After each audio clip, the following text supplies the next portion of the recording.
Good evening, everyone, and thank you for being here, and welcome to this regular meeting of the City Council of the City of Fort Walton Beach. If you do have an electronic device, if you could please make sure that it is on silent so it doesn't interrupt our proceedings this evening. We'll call this meeting to order first with an invocation. Reverend Bill Elwell, Senior Pastor, First United Methodist Church, always delivers a wonderful grace. And then if you'll stay standing for the Pledge of Allegiance afterwards. Let us pray. On this year, O Lord, of the 250th anniversary of this great republic, we gather in this house. The heartbeat of this great nation and this republic is in home rule and in every community that gathers in city council meetings and county commission meetings. So we're here grateful tonight, O Lord, to live forward in that tradition of Mr. Madison and the founding fathers. And for those who have worked and labored to make Fort Walton Beach what it has been and what it is today and what will be in the future. We pray for every family that awakens in the morning, for those who rise to see the rising sun and walk on our beaches, for those who open the doors of their business and for those who open the doors of the schools, for the first responders that keep us safe and who patrol our school zones.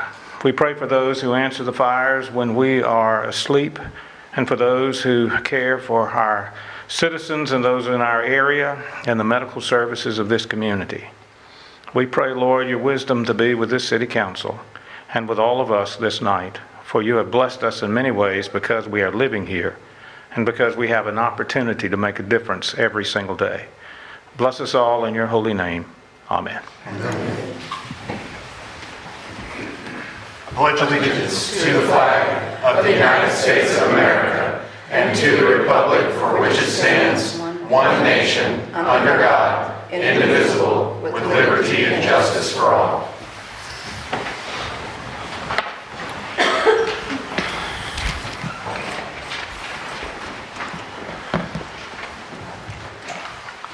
Thank you again, Pastor.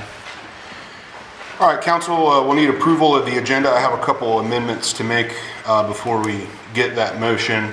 I'd like to postpone item 7.1 due to the absence of the President and CEO of the Greater Fort Walton Beach Chamber of Commerce. And I would like to move item 15.2 up right after item 4. However, I'd like to put item 14.1 in front of that one. I made that as confusing as possible. However, I think we'll get it. Also would like to make an amendment, Mr. Mayor. I'd like to move item 9.5, Mr. Walker's presentation, right in front of 9.1, to allow him to speak first. Okay. Got it. So is that your motion, sir? That's my motion. Second. Okay. I have a motion by Councilman Browning, seconded by Councilman Merrill, to approve the agenda as I confusingly stated, and then Councilman Browning also amended. Any additional comments? Councilman Walker? I did not plan on creating a presentation last meeting. I spoke a little bit towards it. I've provided it out in public, and I believe, did you attach it to the agenda for the public to receive? I received one communication that they said it was corrupted. I don't know if you got any communications. Have people been downloading it that you're aware of? It's attached to the agenda. Okay, great. So, Mr. Browning, thank you for that, but I don't plan on presenting on it. So it's just, I made it available to the public. Sounds good. Thank you, sir. All right. Council, please vote.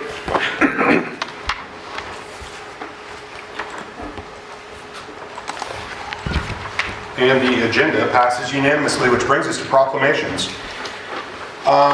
We have Mr. Gibson in the building tonight. I saw him in a fancy suit. Oh, there he is. I'm looking everywhere but right at you. All right, we have flood awareness. So I want to mention this because it is certainly something that has happened in our community before and something that can happen again and something that we all need to be aware of. Over the years, Fort Walton Beach has experienced severe weather events, including extreme rainfall and tropical systems that have led to flooding throughout our community. These events have caused damage not only to high-risk flood zones, but also in areas considered low to moderate risk, reminding us that flooding can impact anyone. Our city proudly participates in the National Flood Insurance Program, giving residents access to federally backed flood insurance at reduced rates, while also committing us to stronger local standards that help reduce flood risks and property damage. We know that loss of life and property can be minimized when we take proactive steps through preparedness, mitigation, and public awareness before storms and flooding occur. To help promote education and readiness, the Florida Flood Plan Managers Association has designated March 9th through the 15th, 2026 as Flood Awareness Week.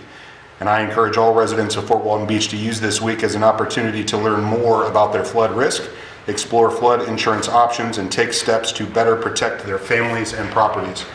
Mr. Gibson, I know that there is a cutoff window, I believe, right, for purchasing flood insurance? So you can purchase flood insurance anytime you want. Except for it's when a just- hurricane is in the box, Correct. right? Most of the a little time, late it at won't that. take effect until 30 days after the policy is purchased. There's a few exceptions, like when you're purchasing a home for the first, buying a home, you can get flood insurance starting the day you purchase the house. But otherwise, there's a 30-day wait period for it. Gotcha. Thank you for the information. All right, that moves us to recognitions. We have two excellent students with us tonight. First up, we have Katie Elizabeth Folsom of Choctaw. Katie, if you want to come up to the podium, if you have any family members with you as well, they'll want to come up. They're all shy, huh? Tell them to remember that. Miss Katie Folsom exemplifies civic excellence through her exceptional, there we go, we got a volunteer, academic performance, extensive extracurricular activities, and a litany of leadership, achievement, and athletic honors.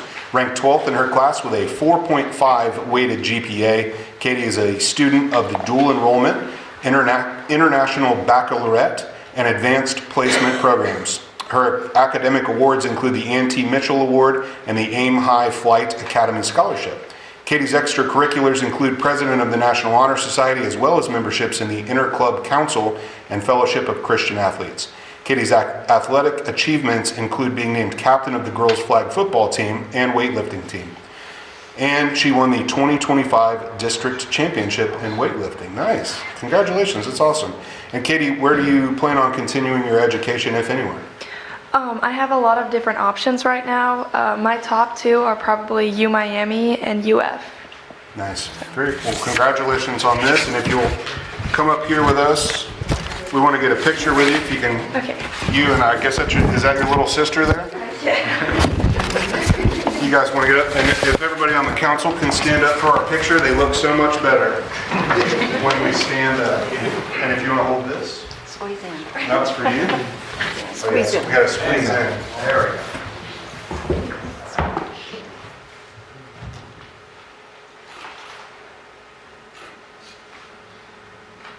Thank you. Is that a good one? All right. Okay, congratulations.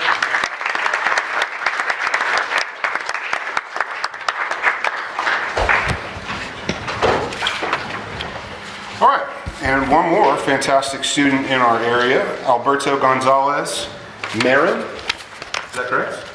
Marin. Mr. Alberto Gonzalez Marin embodies civic excellence through impressive academic achievement, a competitive academic and athletic ethos, and numerous awards. A weighted GPA of 4.72, he has distinguished himself in AP courses while also being recognized as a Viking Scholar and an AP Scholar with distinction. As a member of the National Honor Society, Alberto has competed on the Fort Walton Beach High School academic team, scoring points in multiple intramural competitions. As a member of the track and field and wrestling teams, he's honed his athletic skills, being named Most Improved Athlete in the pole vault. Pole vaulter, huh? Yes, sir. Yeah, that's impressive. Additionally, he has extensive work experience in STEM, including work at the Emerald Coast Science Center in multiple roles, culminating in his future plan to pursue top-level engineering programs after graduation. Where do you plan to do that? I'm planning to go to MIT, even though I haven't got a quick answer yet. But for now, I've got to accept into UF. So that would be my second option. Both great schools. If I was the acceptance guy at MIT, I'd say yes. Just let me know. Come on up here if you have any family members with you and want to be in a picture. It's going to be a good one. Come on. We'll all be standing. Oh, sorry. sorry, let me give you this. It's a big deal.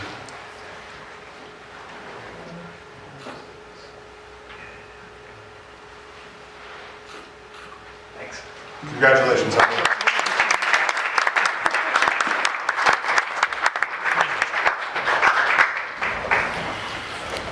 All right, now it's time for the moment everybody was waiting for. Chief Bish. Thank you, Mayor. So we have a few awards that we'd like to pass out today in front of the council and the audience. The first one is for Carrie Johnson. So Carrie, if you can come forward, please.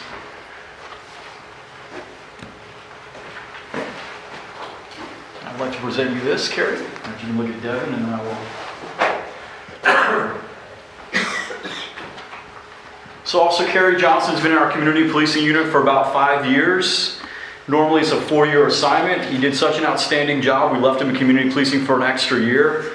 He's developed extensive relationships, especially in the downtown community, and he is known for riding his e-bike around and through neighborhoods, and he does an outstanding job for us. He developed several events. He had a May the 4th Be With You event that he did. He's used his cinematic skills to help us design videos and social media posts. And Carrie Johnson has only ever asked me one thing. He's never asked for an extra day off. He's never asked for a new car. So I want to answer the one question that he's asked me here publicly so everybody can hear it. The only question he's ever asked me, am I doing a good job? That is the only question that he ever asks. And Carrie, I'm going to answer it here now publicly. I'm going to say no. You did a great job for us.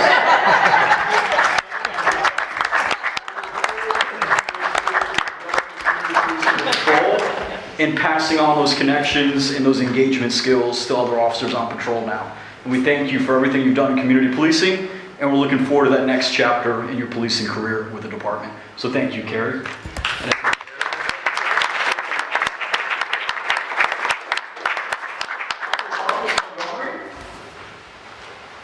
Who is the officer of the fourth quarter for last year of 2025? Officer Montgomery. And here I'll get a picture with Devin for you.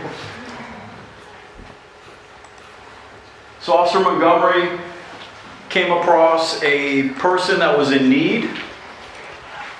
There was a person that had life-saving equipment at their house and they were unable to pay their power bill.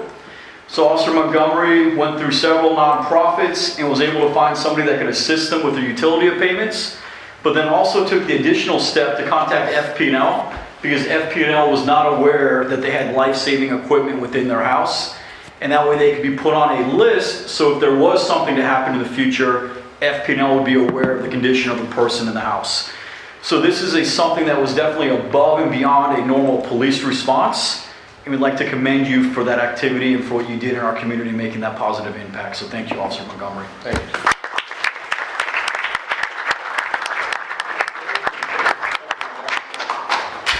Sheila Mercer. So Sheila Mercer, if you just want to look at Devin. You can do that to hold. So Crime Scene Tech Mercer has been with the department and does everything and anything that we need somebody to do. Whenever there is a charity event, some type of community service event, whether it's a police department event like we have with Candy with a Cop, whether it's our Christmas event up at the fairgrounds, Sheila is always the first person to sign off, the first person to volunteer, and the first person to get things done. She assisted with the Christmas tree trek and decorated our Christmas tree at the station. What place did we get, Sheila? So we got second place. We got to do a little bit better next year, or she won't get Employee of the Year next year. But Sheila also does an outstanding job for us as a crime scene tech, in between both the extra volunteer effort that she provides the city and the outstanding work she does every single day for us as a crime scene tech. We wanted to award her as our Professional Employee of the Year. So thank you, Sheila.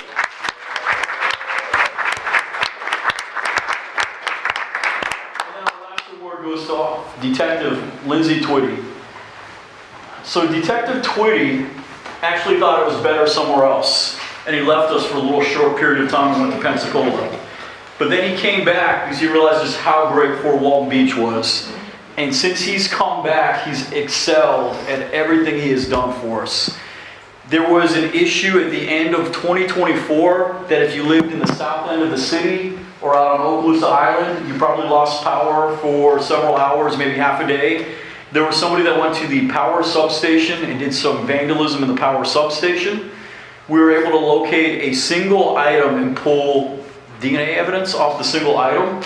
We had to wait for the DNA to come back. When the DNA came back with a possible match, Detective Twitty went right to work, put out some flyers, some locate bulletins, found a possible subject, interviewed the subject, and then was able to get a warrant for that arrest and was able to clear that case by arrest.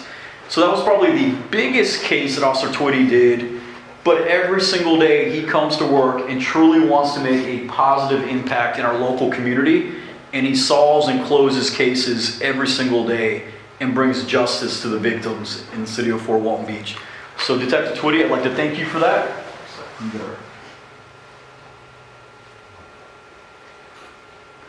And then Mayor, if we could take a group photo, if you could have your...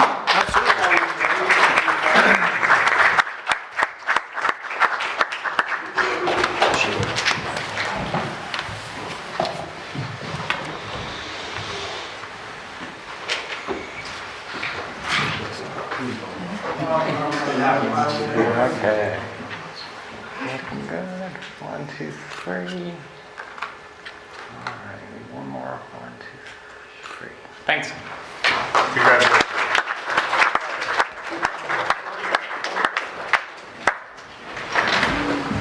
Thank you for that, Chief Beige. Thank you. I realize now that I confused myself earlier, so I'm already out of order with the order that I tried to keep, but we'll just go right back to it. So we're now moving to item 14.1. 14.1. And Ms. Barnes, I believe that is your item for the appointment of election canvassing board representatives. Yes, thank you, Mayor. So, you know, we have the election coming up on March the 10th, and Paul Lutz, the Supervisor of Elections, has requested that the City Council, as always, appoint people to serve on the canvassing board.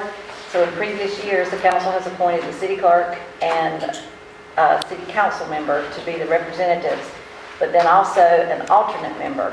So the deputy city clerk was appointed as an alternate member and another council member. So tonight, staff is respectfully recommending the City Council appoint 2 representatives and 2 alternates to serve on the canvassing board for the upcoming city election. And there's only one meeting, that'll be the March the 10th, the night of our council meeting at 4 o'clock. The representatives will need to go up to Crestview to Mr. Lux's office. And possibly one additional meeting on that Friday, but it's possible not if there are no provisional ballots to be reviewed, that nobody will have to go on Friday. And so, Ms. Barnes, you want 2 representatives, one being you, and then 1 city council member, and then 2 alternates, one being Mr. Driver and 1 additional council member. That's correct. Okay. And then one other caveat to this is there is a new requirement that started, I believe, last year, where there's a mandatory formal signature matching training that has to be done online. It's just a couple of hours. It's not real difficult, but it is a process, so you do have to verify some signatures that's something that we have to provide as certificates to Mr. Lutz. All right. So someone gets to get trained as an expert here as well. Any nominations or volunteers? I'll volunteer, Mr. Mayor. All right. Have a motion to nominate Mr. Browning. So moved.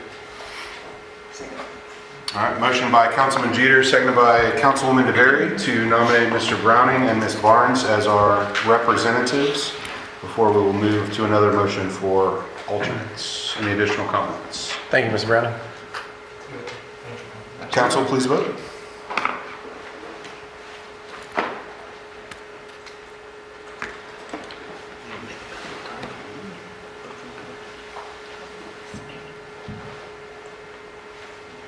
Ms. Riley, is yours working? There it goes. And that does pass unanimously. Now we'll need a nomination or a volunteer for an alternate position. Mr. Berry, have you volunteered for this previously? I did it last, when did I do it? You did it last year, Was it 25. last year? I was on. Yeah, Ms. Riley. All right. Anyone else wish to make a motion? So move to nominate Mrs. Riley. Second. Motion made by Councilman Jeter, seconded by Councilman Walker to nominate Ms. Debbie Riley to be our alternate member along with Mr. Driver. Any additional comments? Council, please.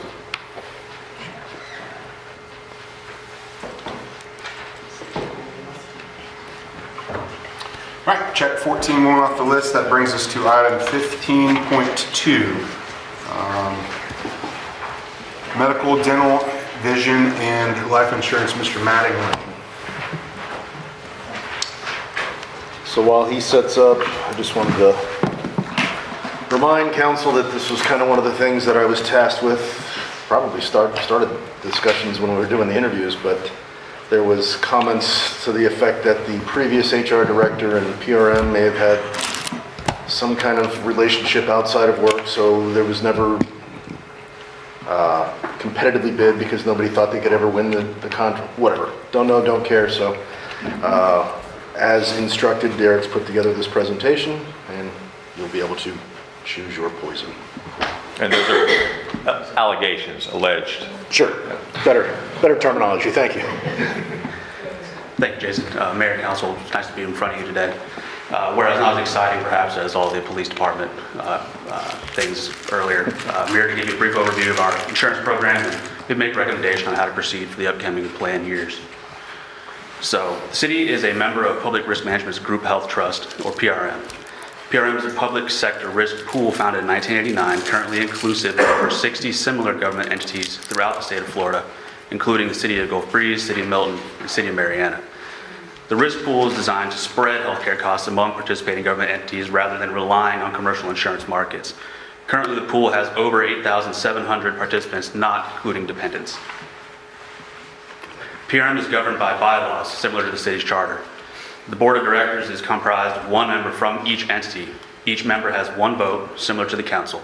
This means that the city has a direct voice in plan design and policy decisions.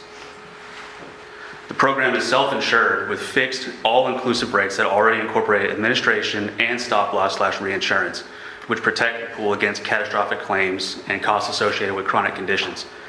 There's no additional liability imposed on the city beyond the monthly premium rates that the city pays for its health coverage. Renewals are based on how much PRM pays in claims versus how much the city pays in premiums, also known as the medical loss ratio or expense loss ratio. Pool average, which is an aggregate of all members' medical loss ratios, is calculated similarly. The city's renewal will not exceed 6% of the actuarially determined pool average for any given plan year. You can see where in 2023 and 2024, our ratio was commensurate with and renewed at the pool average. In 24-25, our ratio was well above the pool average, and we experienced an increase. In 25-26, our ratio was below the pool average, and we renewed below the pool average. According to the most recent MLR data provided January 27, 2026, the city is currently performing under the pool average at the 8-month mark and is expecting a single-digit renewal for the 26-27 plan year. Services like the Employee Assistance Program, Wellness Program, Business Solver Enrollment Platform, and COBRA Administration are all bundled in. Our EAP program through Resources for Living provides services including well-being support, legal services, financial services, and daily life assistance to employees. Currently, EAP is working contract with the Crane Center in Destin, which is a strong preference with our public safety divisions. Our wellness program is tailored to voluntary, confidential, individual employee health assessments. Another piece of our wellness program is the annual health fair, where voluntary biometric screening data provides insight into the city's unique demographics and challenges, helping tailor the program's approach year over year. The Business Solver platform is where we process open enrollment, qualifying life events, and run various reports.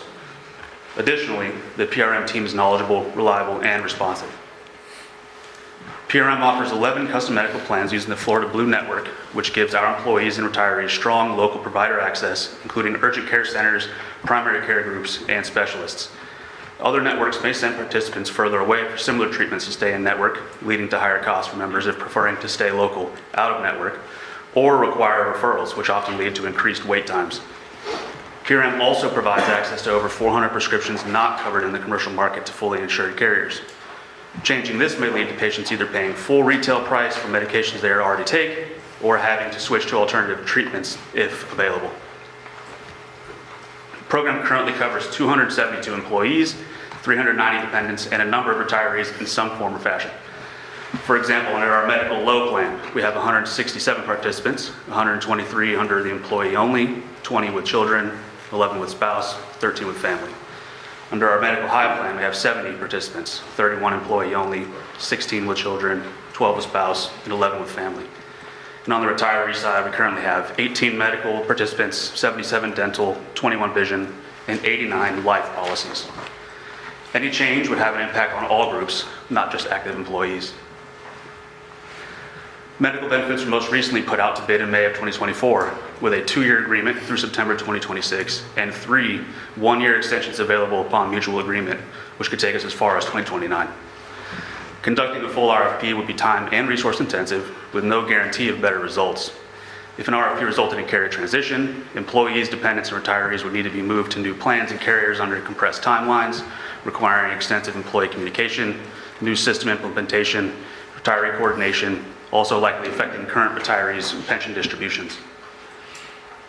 Withdrawal from PRM requires formal notice in the form of adopted resolution and obligates the city to cover runoff claims incurred prior to withdrawal but paid afterward.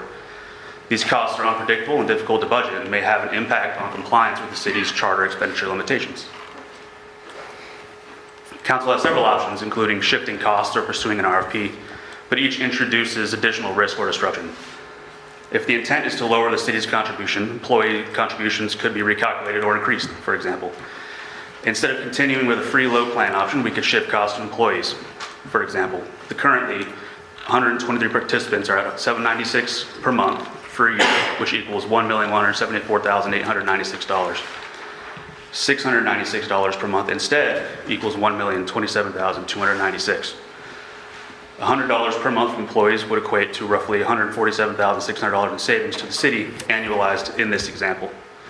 We could apply this approach to other plans as well, which could generate short-term savings, but may negatively impact employee retention and morale, increase coverage waivers, and worsen future claims experience through higher medical loss ratio. To summarize, the RFP process for health benefits should not be considered a mere price check. It requires full commitment to leaving the PRM Group Health Trust and incurring all runoff costs. The administrative aspects of implementing and administering new plans and systems should also be considered. Based on this information, staff respectfully recommend the City's Council's direction to renew a PRM through the 3-year extension period ending September 2029 to preserve stability, predictability, and cost control. Thank you, sir. Thank you. Very thorough presentation, very well done. Questions on this for Mr. Madden from council? Mr. Walker. Trying to get an understanding of the government bidding process, and I'm not sure that I understand the risk associated with an RFP. Can you share with us? I mean, you know, I heard, and I'm not sure if they're connected or disconnected or what, but you mentioned also that we have to be absolutely committed to leave. And it's like, well, why don't we put it out for bids and ask for, you know, I'm sure the process, what little I've had involved in large plans like this, there's a lot of back and forths on it, but I don't understand the risk of an RFP, and I don't understand the quote commitment to having to leave just by getting RFPs. Sure. So I would say that the biggest risk to incurring an RFP and going a different direction would be all the implications of leaving, which would be the runoff costs, which would be all the new plan implementations, all the other things like that. Does that answer your question? No, not really. I'm not sure. We also might not even end up getting anything different or better. That's another big risk factor as well.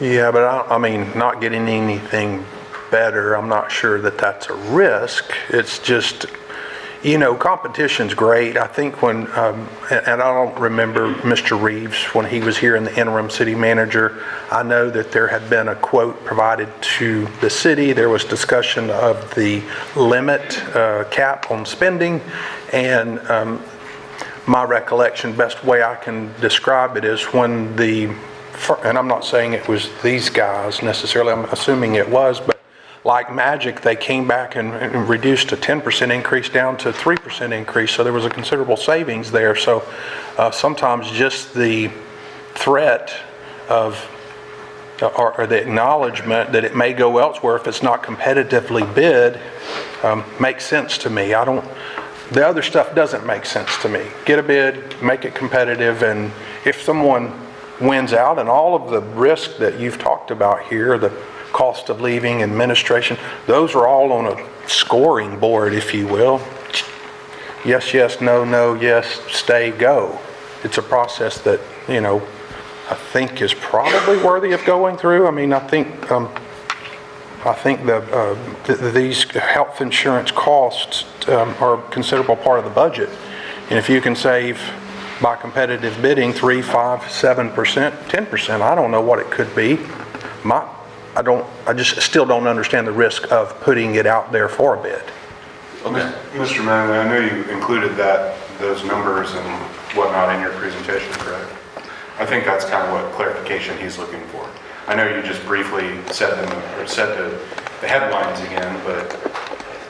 Well, as far as the rumor that we were going to be incurring an additional 10% or 11% increase, that was purely speculative. There's no way to know that until the numbers came all the way through, which is why at the end of the day you saw, as the medical loss ratio was calculated, we ended up with a 3.5%, which was below the pool average, which is where we landed. Okay, yeah, I saw that. Thank you. There's no negotiation factors or no hardball that went into that. That's just our claims experience for that year. Just so I understand too, are you suggesting that we just go out to RFP? It's a substantial amount of work to put on some of these vendors. I mean, they're going to return, stacks of stuff to go through, right? Sure. So it's a lot of work to ask them and then just say, all right, thanks. Not really interested. Are we going out or we're not? I mean, it's kind of a party foul in my opinion. Well, I mean, it's kind of like bidding on a construction job. 3 people bid on a construction job. 2 of them need to know they're not going to get it, right? I mean, it's not like we're just wasting their time. 1 of them's going to get it. And if we have 3 RFPs out for bid, 2 of them going to need to know only one's going to get it. So I think the interest in earning the business is what's enticing for them to do it. And I don't think the vendors themselves consider it a waste of time. So no, I just want to make sure I understand. If we're going out for RFP, we're going out for RFP. We're not just going to take it and say, all right, never mind, we don't want to now. To rebid. I wouldn't think so, no. I would want it to be a competitive process where we all get together and look at them and go, wow, that one really saved us some money, or it turns out we've got the best one here. We're on the same page. Okay. Just trigger that exit clause that we would have to pay for. Explain the exit clause. I'm not familiar with that. That's incorporated in the bylaws that were attached to the documents there. Okay. Basically, the reasonable administrative costs as determined by the board through the duration in which claims may be paid, the city will continue to incur. So I'm not sure what those could be or not be. It's just something that's out there. So to exit the current plan we have, there's costs. Correct. And so you have to look at those costs of exiting have to be a consideration in any new one that might save us $500,000, let's say. If the cost to exit is $300,000, it's a net $200,000. Well, I buy the math, but gotcha. Too many variables there that I'm not comfortable speaking to. Okay, gotcha. Okay. Great. Yeah, well, go ahead. Let me ask one real quick, just because I think I can clear something up that maybe Councilman Walker would help him with as well. At the beginning of this presentation, this is basically akin to when the city buys new police vehicles. For example, we go in a pool with other cities, and because we're buying as that large group a large quantity, we're getting a way better rate than just your average. If Mr. Jeter needed some new trucks for his company, he's not getting the same deal that pool is getting on those new trucks. With this health insurance plan and what you're speaking of, that's kind of the same thing, is it not? Yes, significant advantages to being a part of the group health trust. And that's why if you go to look for another policy in this case or put out an RFP, you are incurring that cost because you're saying, hey, maybe I'm not going to be a part of this and you can't count on me to be a part of it, so now you have to pay a fee. Correct? Essentially, yes. Okay. I mean, I know that's very oversimplifying things, but sometimes it helps to speak in those terms. Ms. Riley? I think you're exactly on point because that's exactly what I was about to point out. Group insurance throughout the state with the various cities, and you do get a much better rate on your health insurance because it's a multiple cities or in the group insurance thing. So, Mayor, you're right on point. That's exactly what I was going to mention. Anyone else with a question? Yeah. Mr. Mayor, thank you. Oh, sorry, Mr. Mayor, thank you for that. I learned here, but the numbers that were used were 8,700. I mean, I'm curious about those other cities, municipalities, employees that are not a part of it. They've obviously they've chosen for some reason to not come into the group plan. Not all municipalities, all employees are in this group plan. Is that correct? Is that accurate? All municipalities in the state of Florida? Right. That's correct. Where it would be advantageous for them to be there, in my opinion. But they're not all in it, is that correct? Correct. They're getting their coverage elsewhere for some reasons we don't know. Okay. Is that, I mean... That's fair, that's accurate, sure. Okay, great. All right, thank you. Another comment? Questions? Question? Yeah. Anyone with a Okay, well, I can make it into a question. Do it. Let me ask you. Good luck. That's all I'm looking for. Can you tell me what would be the percentage of TRICARE or other insurances that your employees here, the city employees, may be carrying? Because we are in the military area, so a lot of government, former government employees, or military employees per se, they will go into city government or whatever not. And a lot of times they don't use the insurance due to the fact that they have their TRICARE. And so is there a percentage of some of our employees that are on TRICARE? I don't have a report that would tell me the number of TRICARE participants that we have. And I guess I was trying to get to the point because, Councilman Walker mentioned other insurances they could be using, but I find that, a lot of people in this area are on TRICARE and they may refuse, Yes. your absolutely. agency's insurance because of that, which is a good advantage. Anyone else with a question on this? Anyone from the public wish to speak on this item? Council, do you wish to take any action tonight? I guess we're really not looking for action now. I mean, yeah, if you want to go out to RFP now and just eat those costs that they would be incurred, that I don't know that we can, would you even have a means of calculating that? Calculating what? Whatever our fee would be to terminate early and go out for RFP? No, it's not an early termination fee as much as it is a continuation of administrative claims throughout the life of claims that are paid, whether we're in the trust or not. So once we leave, we're still subject to those administrative fees. So there's no way to budget for that until that is. Yeah, I have a suggestion that if y'all do decide you don't want to move on to someone else or at least explore it, you direct staff to come back with a proposed RFP at a certain meeting. Otherwise, you don't have to do any action tonight.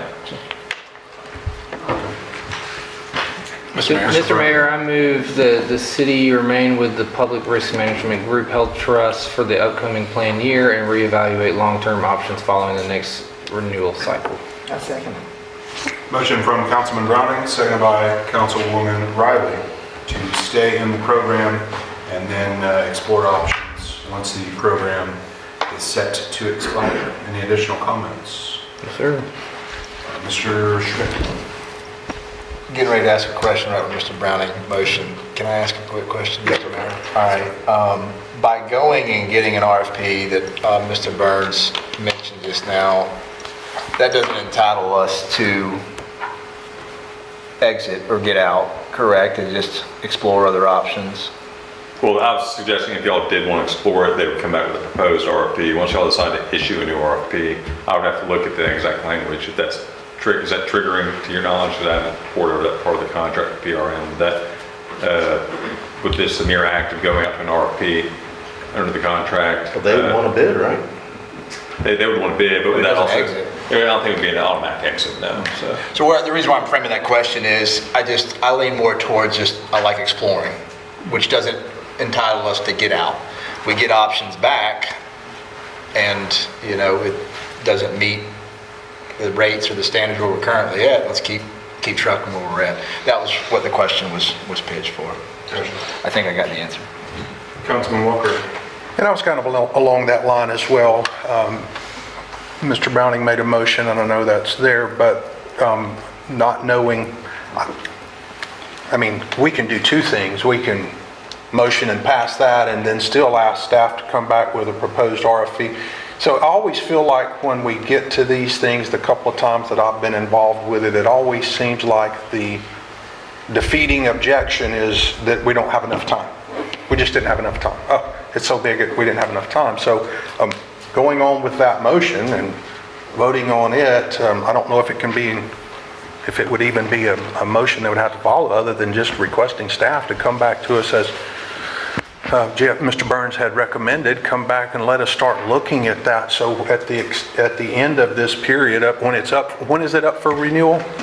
September 30th. Of this year? Correct. It'll be here like that. So I wouldn't mind us, I mean, it's just being pushed off till then. So between now and then, for you to come back to us with a proposed RFP, so what it might look like, we could all get a better understanding of pros and cons, and by then you can get those exit costs. I know it's not a cancellation fee like you describe it. Make us more informed, I guess, is what, more educated about the process. Now, the recommended motion that was made does say it would be reevaluated following the next renewal cycle. So to be consistent with that motion, the RFP that you direct staff to do would need to come back, not like in the near future, it'd be after. So that's carrying us through 26. That's carrying us all the way through 20. It'd be September of 27. This motion would put off any RFP action through September of 27. It would renew with PRM Group Health Trust for 26-27 plan year. Councilman Merrill. It sounds like the common sense, common knowledge in this realm is that being part of the PRM, some of the benefits are, it's less expensive when you pull that, and especially get that drop rate. That's what I'm getting. And then we always talk about we're just going to do this one. We're not going to put it out for bid. We're just going to prepare an RFP, which sounds like a lot of work. At which point we're going to put it out for bid if we agree to do that, which then triggers the bylaws of the current PRM. Fees are incurred. I'm sorry if that's good. Essentially, a carrier transition would initiate those bylaw provisions. Yeah, so an RFP is just putting it out there. By putting it out there, it's assuming that there might be something better. Let's just say if there was something better, we go in that direction, well, guess what? Now the rest of it all comes behind.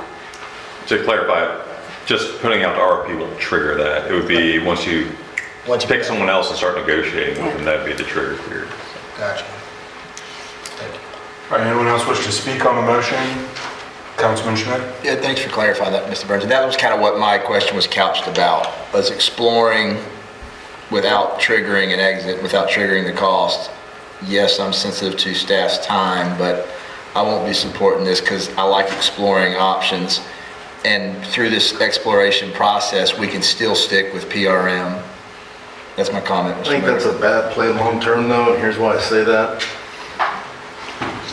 I think this has been fairly recently put out, a year or two ago. 24. Now we're let's do it again, and let's do it again, let's do it again. We saved some money when it got put out. I'm not gonna waste my time bidding on that, They so. didn't save the money, it was, we guesstimated for the budget was 10.9% of the increase, and then when did they come back with the actual numbers with the 3.5. Right, so we guesstimated 10% increase and it came back at 3%. Yes. That's a savings.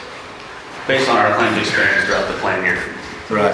So what I'm getting to is it just made it, if we projected it was going to be a 10% increase and it came back at 3%, that's where the savings is. But I understand what you're saying. It's redoing it every year. I hear your recommendation and all that, but I feel like every time we've gotten it competitive, the rate's gone down. But I'm just one of 7. I'm just letting you know while we have a motion and a second on the board, why I'm not supporting the motion. Yes, sir. Anyone else wish to speak? Councilman Walker? I'd like to jump on that. I won't be supporting it either. And for same reasons, I do want to see competition. It seems like when that happens, things get better for taxpayers. Maybe even for staff as well, and the coverage options that exist. And Mr. Davis, that 24 time period that you're talking about, that's when a member of the community came forward to me and brought me a lot of documentation.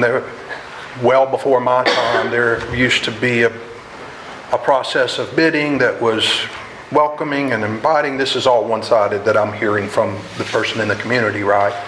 And hey, something's going on here, it's gotten over to the PRM or whoever it is, you know, they're doing special things together, whatever else. So at that same time, and between now and then, I'd definitely like to revisit it, because then in '24, I went and looked, and that person in the community said, go look at what happened to Niceville. I believe it was Niceville, Valparaiso. I believe their cities took a competitive approach and saved considerable. Don't remember what the numbers were, but it was considerable. So that was promising. And then my recollection of the time frame was it was too long, too much time, it's too laborious, and we're not, whatever. And I was like, man, it seems like we missed. Yeah, I'm not worried about the staff time. I mean, it is what it is, right? Sure. That comes with the job. Gotcha. I don't want to burn bridges with some of the partners that we have in the community that's going to bid this stuff and then be like, never mind. I would hope it would strengthen it. I mean, I bid on jobs, win some, lose some, and I'm not upset on I appreciate the opportunity to bid on them. So I would hope our partners wouldn't be upset when their bid doesn't win. Get competitive. So anyway, thank you. We will have plenty of time to speak. Let's have a vote.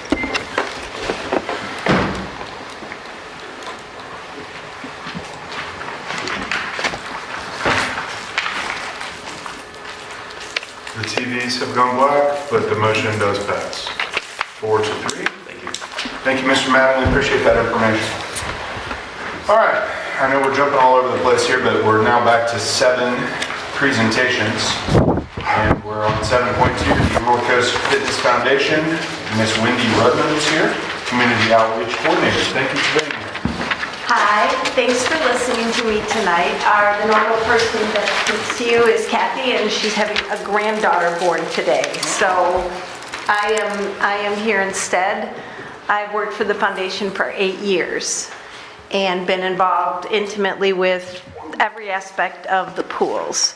We appreciate your support of the foundation in these recent years. It did allow us to resurface the pool completely in December, which has to be done every 10 years, and it looks beautiful. So if you haven't stopped by to see it, it's absolutely gorgeous, and we literally put aside your money to help offset that cost, because it is a very expensive process to run a pool. I know most of you know the history. I'm going to give it into one sentence. 11 years ago, our nonprofit was formed because there were no public pools in Fort Walton Beach. They closed when the YMCA closed. So we formed one, and it has made a difference for thousands of people, particularly children who need to learn to swim. There are no affordable swim lessons in this area except for those offered by the Emerald Coast Fitness Foundation. And we do not raise prices lightly, and we have a fund that we use to help teach children to swim whose families can't afford them. So any child that you send our way, we are going to help them to learn to swim. The big news from the last year, and I wrote all this down, and I'm jumping all over the place because it's scary looking at all you guys and trying to put my thoughts together, is that in the last year, the number of pools open to the public in city limits doubled. The Emerald Coast Fitness Foundation took on a second pool that was in danger of being filled in because pools cost so much money to operate.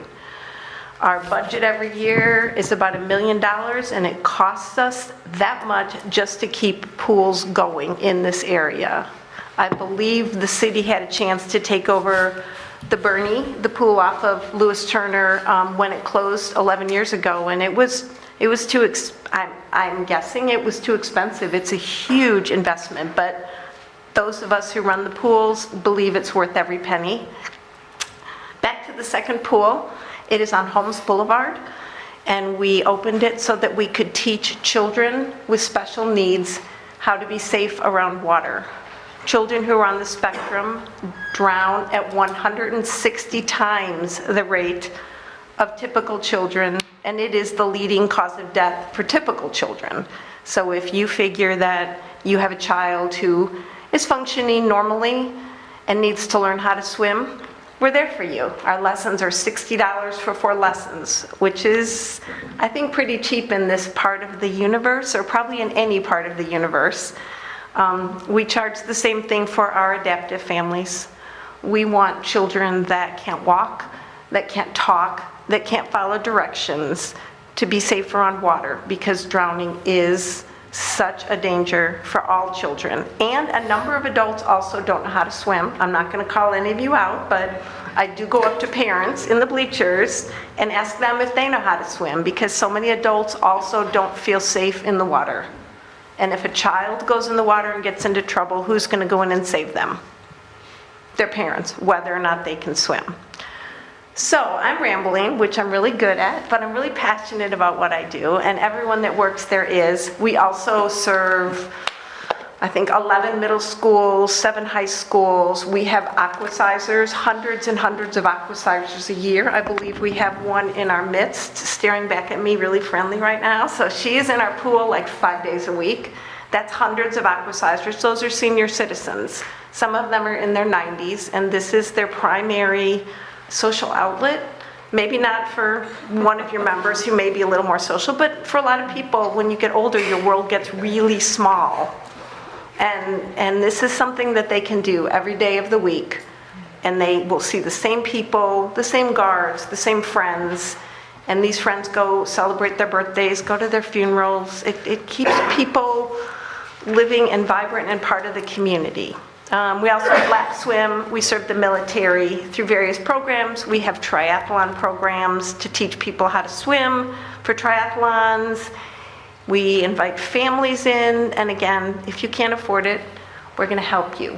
Do we serve people outside of Fort Walton Beach? Of course we do. We serve for 3 counties. Do we serve your citizens? We do. And I am one of your citizens. And if I got to vote on this, I would say, please spend my money on pools, because people need to have a chance to learn this really important life skill. It's a sport, but for most of the people that come through our pools, it's a life skill. It means you're not going to drown on our beach. You're not going to drown at a pool party because your parent wasn't looking for a minute. It saves lives, and we're doing that. And so we appreciate your support. And I think I'm done rambling. Does anyone have any questions? You did great, Ms. Redmond. Anyone questions? Thank you. Seeing none, thank you so much for being here. I appreciate your time You did great, and your support. Thank you. and we didn't think you rambled at all. Oh, well, maybe a little. It's Wonderful. nothing like what I wrote down on front pieces of paper. Like, not even close, but, you know. Really appreciate it. Thank you very much. That brings us to the consent agenda tonight. Council, do you wish to take any action on this one? Motion made by Councilman Merrill. Who was that down there? Councilman Schmidt with the second on approving tonight's consent agenda. Any additional comments, Council? Council, please vote.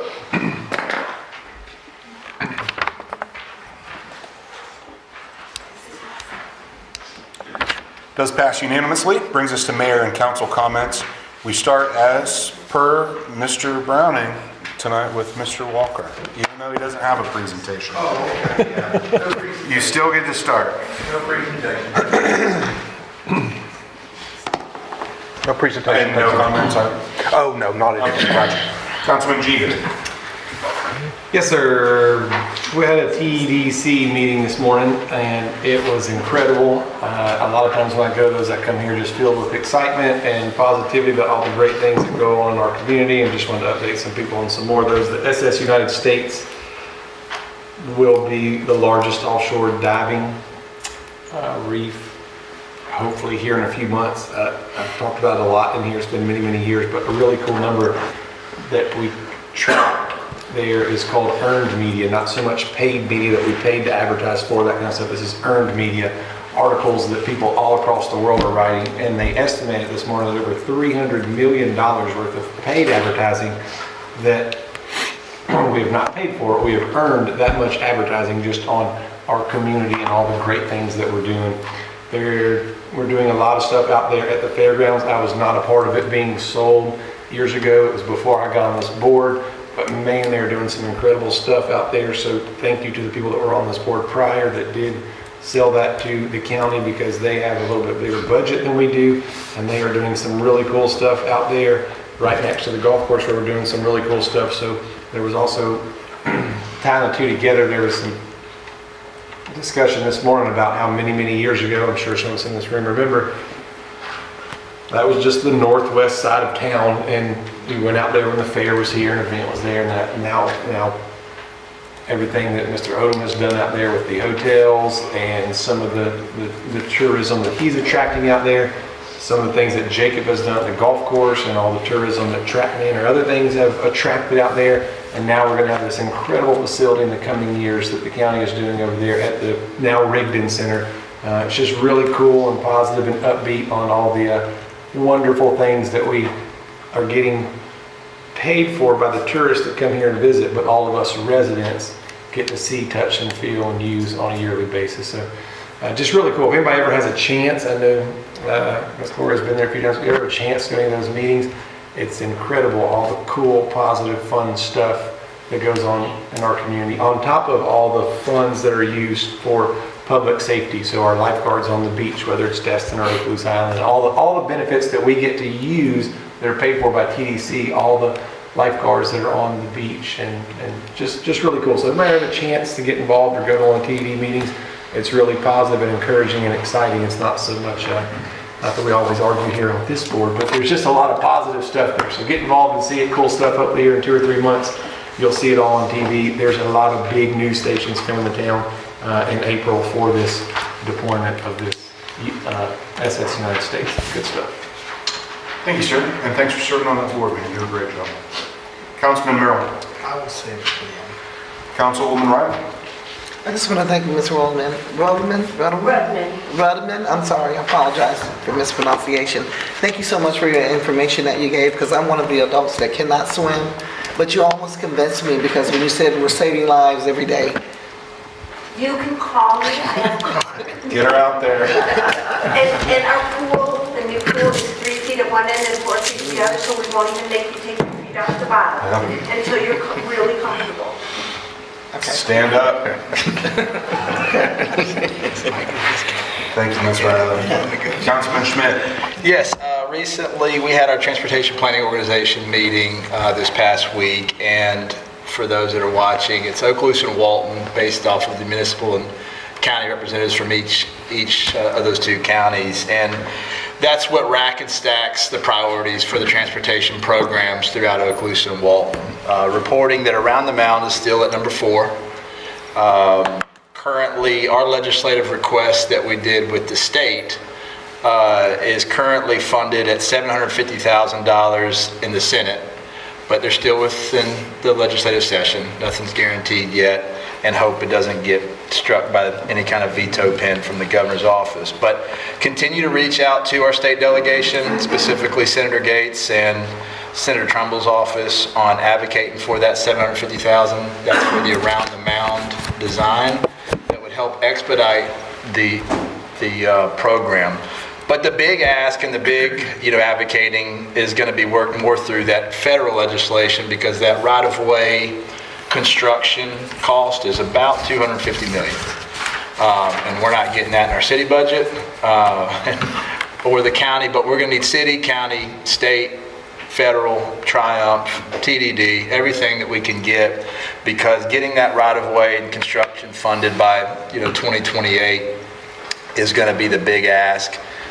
So wanted to send an update on that. I know a lot of us up here, as well as those that are listening, have relationships with our state delegation and with our federal delegation, specifically Representative Petronis's office. Reach out to him and continue to advocate for that. Not only the Around the Mound at number 4, but the other 3 projects are also Okaloosa County projects. And the reason why it's important that we try to get all 4 funded is because the quicker that one gets funded, we get to 2, we get to 3, we get to 4. So I feel like if we have a unified message to those state delegations as well as our federal legislators, that we're not trying to compete with number 1, which is also an Okaloosa County north-south type of program, but advocate for getting all 4 of those projects that are prioritized to the TPO funded, so that we can continue to improve mission readiness and the quality of life that we all love of limiting traffic as much as possible. So wanted to update there. Also too, Chief, great presentation with the public police team. We don't get to see enough of that. It's just a small representation of the customer service, you know, whether it's our Quad C officer or our community policing. What they have to deal with every day is not always the prettiest work, but they always have a lot of class when they go through it. So just a reminder, whether it's us up here, those that are watching or here, continue to reach out to that non-emergency dispatch line for anything. The customer service is great.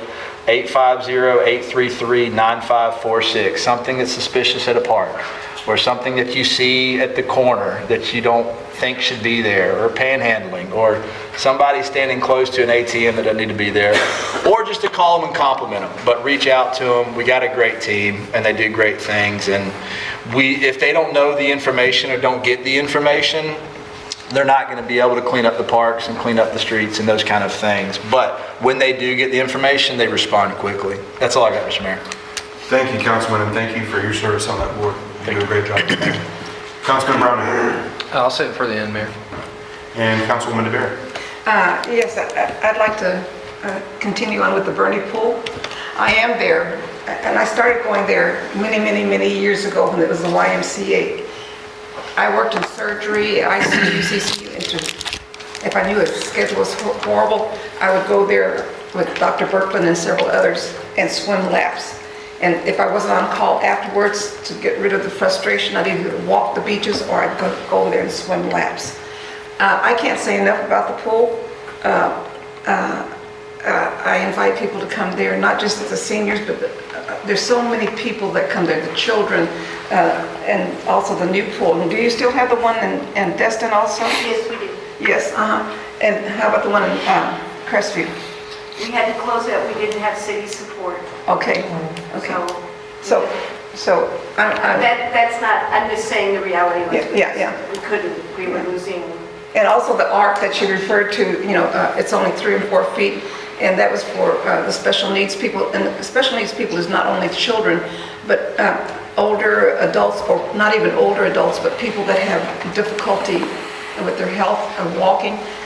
It's designed for them to be there, and it's a beautiful. I can't say enough about it. And like I said, and I donate money to them regularly, you know, and so I support that. Also, don't forget to vote March 10th. We have several minutes on there, and several people have approached me about the language. And I understand, I spoke to you earlier, and I understand that you wrote the language for the amendments that we're voting on. And it's difficult for them to really understand what they're really voting on. Well, y'all approved it. Yeah, but I'm just letting you know, that this is comments that I'm receiving. So thank you, guys. Thank you, ma'am. I would just briefly add as well, to follow up what Ms. DeBerry said, that we do have an election March 10th, so tell your friends, tell your neighbors, and make sure to get out and vote. And then just one quick comment as well. This morning I was walking the dog through Ferry Park. I get over by the tennis courts. Entire pickleball courts are full of people of every possible age you could imagine, except for kids who are thankfully in school and not playing pickleball during the day. A week ago, I think it was, I was driving on North Beale Parkway, Lewis Turner. I look over at the golf course. It was early in the morning. It was chilly, not super cold, but chilly. The entire driving range was full of people using the driving range. This past Saturday, my youngest son had a soccer practice at the park at the rec center. Took him in there. There's a huge baseball tournament going on. I saw Mrs. Schmidt there. Just people everywhere using city services, and it makes you feel good about the city that you live in, because that's what a city is. It's a community, it's people getting together, and Parks and Rec is really one of the greatest examples of why we have a city and why it's important that we continue to be a community like this. So thanks to everybody that's involved in that. That moves us to public comments. Item 10, anyone from the public that wishes to make a comment tonight on an item that's not on the agenda may step on up to the podium and make your comments. Yeah. Bishop, 309 Briarwood Circle. Just having a quick question, and I'd like to give a shout out to PD though, before I ask all of y'all's question. I've got a heavy foot, and it seems like there's been more police patrol. And I was coming around the corner, it's probably going maybe 5 over the speed limit. And I sure thought he had me. He pulled behind me, but there was a car going like 60 beside me, and they got him, so. But they're doing a good job controlling the roads. But with the election stuff coming up, if he gets voted on to move elections to November, would that start this November or next November? It'll be this coming November. There will be a very quick qualifying period too. I know, I think it's maybe by the end of May, it's going to be announced by the supervisor election. So it'll be you're probably only have a couple months to qualify. Okay, I think that's awesome. I think we'll get more voter turnout to the polls and stuff. So if it passes, I think that'd be wonderful. Also, a shout out to the rec center. I've been going over there with my little sister, signed her up for basketball. And somehow I got talked into signing up for a basketball coach. So if y'all got some free time, feel free. I know how to shoot a hoop and snap the ball for someone. So feel free to stop by, come to the games. I'll text y'all game times. Feel free to come over and support some of the kids out there, 11, 12, and 13-year-olds playing basketball. So I was over there, it was packed over there. A lot of people, I even stepped in there was a team in there playing. I didn't know who they were. But it gets excited going in there and seeing the competition go back and forth. So shout out to the rec center on everything that they're doing over there. So Thank you, sir. Thank you, Mr. Bishop. Anyone else from the public that wishes to speak on anything that's not on tonight's agenda, speak now or forever hold your peace. We will move on to item 11.1, Resolution 2026-5, a resolution to amend the fiscal year 2025-26 budget. Mr. Burns, you need that first? I don't need to read it, but I don't know. So, yeah. Okay. Well then, Ms. Neighbors only. Thank you, Mayor. As all of you recall, these items are just administrative items. All the items that are listed on here, you guys have already voted to approve. So just for a summary, your originally approved budget was for October 1st, $65,247,932. This budget amendment is totaling $8,783,707 to go when you add in the grant carryovers and encumbrance carryovers from last year. Your total budget will now be $84,696,766. It comprises mostly of that big amount of just over the $8 million, because we have the $7.5 million loan that I had to account for in there. So in the general fund, you have just over $8 million that is being amended, and again, $7.5 of that is that loan. There's a little bit for grants in there, the ICE grants and donations and passport spending fees. For the Law Enforcement Trust Fund, it's an amendment of an increase of $31,000. $20,000 was a grant that you guys had approved, and also $11,000 for PD to buy stuff for the patrol vessel. And the CRA fund was mostly made up of the landing performance of the TDC. We had to roll that over again one more year, so that was a $500,000 expense that will get reimbursed us from TDC. So staff respectfully recommends City Council adoption of Resolution 2026-5 to amend the fiscal year 25-26 originally adopted budget to be audit compliant. Thank you, Ms. Neighbors. Questions for Ms. Neighbors on this situation? No, sir. Anyone from the public wish to speak on this? Council, you wish to take any action tonight? Mayor, so moved. Second. Motion by Councilman Schmidt, seconded by Councilman Jeter to approve Resolution 2026-5 to amend the fiscal 2025-26 budget to be audit compliant. Any additional comments? No, sir. Council, please vote.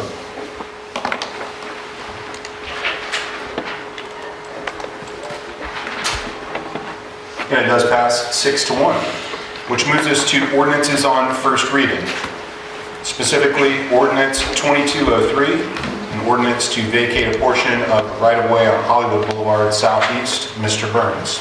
Ordinance 2203, an ordinance of the City Council of the City of Fort Walton Beach, Florida, providing for authority, providing for findings of fact, providing for the vacation, abandonment, discontinuance, and closure of a portion of the right-of-way at 248 Hollywood Boulevard Southeast, and more particularly described and depicted in Exhibit A of the ordinance, and providing for an effective date. This is a quasi-judicial hearing. And before I get into swearing in Mr. Gibson and Mr. Siner, I do need to do the ex parte questioning to all the council members. And again, what ex parte communication is, it will be, have you had a communication with any member of the public, the applicant, anyone other than staff or myself about this particular item here tonight? And so, and if you had, all you have to do is just disclose the nature of it and indicate whether or not that will impact the outside communication, will impact your vote here tonight, or whether or not you can limit your ruling to the actual facts as provided during the hearing. So with that being said, Mr. Browning, have you had any ex parte communications regarding this item? No, sir. Mr. Barry? No. Mr. Jeter? No, sir. Mayor Allegretto? No, sir. Councilor Merrill? No, sir. Ms. Riley? No, sir. Mr. Schmidt? No, sir. Mr. Walker? No, sir. Okay. With that being said, Mr. Siner, Mr. Gibson, raise your right hands. You all swear to tell the truth, whole truth, nothing but the truth, so help you God? Okay, both of you are under oath. And Mr. Gibson will present on behalf of staff. Mr. Gibson. Tim Gibson, Growth Management Director for the city. So on December 2nd, 2025, we did receive the application from Mr. Siner on behalf of Mercy Seat Ministries of Northwest Florida for the vacation of a portion of the right-of-way located adjacent to the property at 248 Hollywood Boulevard Southeast. This process is outlined in our land development code, and it does require the project to bring brought to the city council for the final decision on there, regardless of staff's recommendations on these ones. So section 9.2.10 of the LDC does outline the requirements for the vacation. Most of those are pretty simple. First is to demonstrate the access to the adjacent property owners will not be impaired, and that will not be an issue with this one. Additionally, that access to public water will not be impacted, which this will not.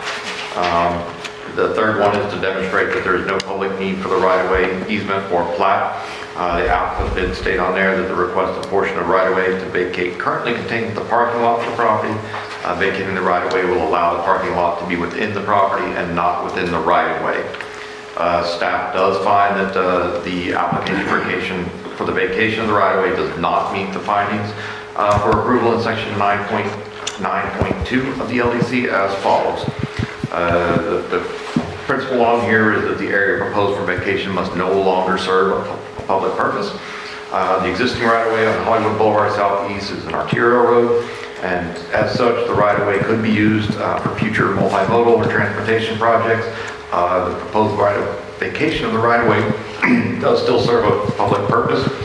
In addition to this, at the very northern edge of where they're requesting for the vacation, there is a current water line that runs from the city. Should we need to access that, we probably have to get permission from the property owner on there. The second part is whether this is consistent with the comprehensive plan. There are several objectives in there that staff believes this would go contrary to. Objective B2 is to seek to ensure that sufficient transportation system capacity is available to meet the needs of present and future residents. And next is objective B5, to provide for the protection of existing and future right-of-way from building encroachment. And finally, objective B6, to integrate a safe system of bikeways and pedestrian facilities into the city. So with this one, City Council either needs to deny the application for the right-of-way by denying the adoption or approve it. And staff recommendation with this is the City Council deny the application. Any questions? And I do have one point clarification. Y'all can tonight condition the approval on the applicant providing that easement prior to it actually taking effect. So that could possibly address that issue. So. Thank you, sir. Thank you, Mr. Gibson. Questions on this for Mr. Gibson? Councilman Schmidt?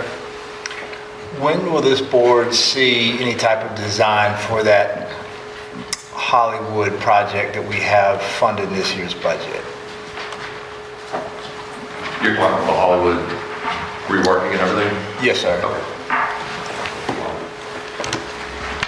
Do you swear to tell the truth, whole truth, nothing but the truth, so help you God? So right now we're like 2/3, like 60% comments went back, so they started on the 60% comments. So, you know, whenever we have like 90 or a package, it seems like I guess you'd say that the temperament is to bring it back or have Jason bring it back to look at it again on that end, which we typically don't do, but we will to get direction on that end. So after Jason looks at it, we'll see it. I guess where I'm going with this is we got a project that's in this year's budget that this agenda item kind of goes with, trying to see when we'll see the design of the Hollywood project. Right. So I was gonna ask to bring it back before council just because it was the spicy topic of the day, even though it's a pretty simple project, right? We had a lot of different people want a lot of different visions there, so. Yeah, there was, I think, some workshops and community, that whole thing. Yeah, so I guess different flavors or spices or medium rare or well done, whatever it is. But at some point, this board will see it, and just trying to figure out when we'll see it. Okay, that's my question for now. Thank you, sir. Anyone else with a question on this project? Councilman G. And Mr. Payne, while you're up there, what I'm following here is whether we see it here in 2 or 3 months or in summer, we won't put a timeline on it, but it appears as though staff is recommending to deny this because it could possibly interfere with a multimodal project that we've been working on for many, many years. It's mainly because it's public property, right? Like, so it's not city property, right? It's right of way. The right of way is dedicated to the public, right? So as a steward, we don't just usually give away property for the rights, and especially on an arterial deal. So it just, those were the, whether or not the project is adjacent to, the right of way is big, it might not, impact it there, but, we are trying to do a multimodal, we are in the middle of a multimodal project, street project on Hollywood. That's it. Got it, thank you. Thank you, sir. Councilman Walker. Hang around, Mr. Payne. Yeah, so it seems like a meeting or two ago, I kind of inquired as well on that Hollywood project. My recollection was that it is stopping at about the roundabout. It may go west up to the roundabout, but coming east, where this subject property is, there was discussion in the community and by staff and all about the road DEET, taking the 2 or the 4 down to 2. Is the 4 down to 2 off the table or still on the table? I think it's off the table, right? Like, so it was, the appetite was pretty overwhelmingly consensus, I guess. So then is it the multimodal with the right-of-way along the southern portion of that eastern portion of Hollywood there, it's still on the table? Correct. Okay, gotcha. That's all I wanted to confirm. I just wanted to make sure I was understanding everybody. Thank you. Thank you, sir. Anyone else questions on this item? Seeing none, anyone wish to speak?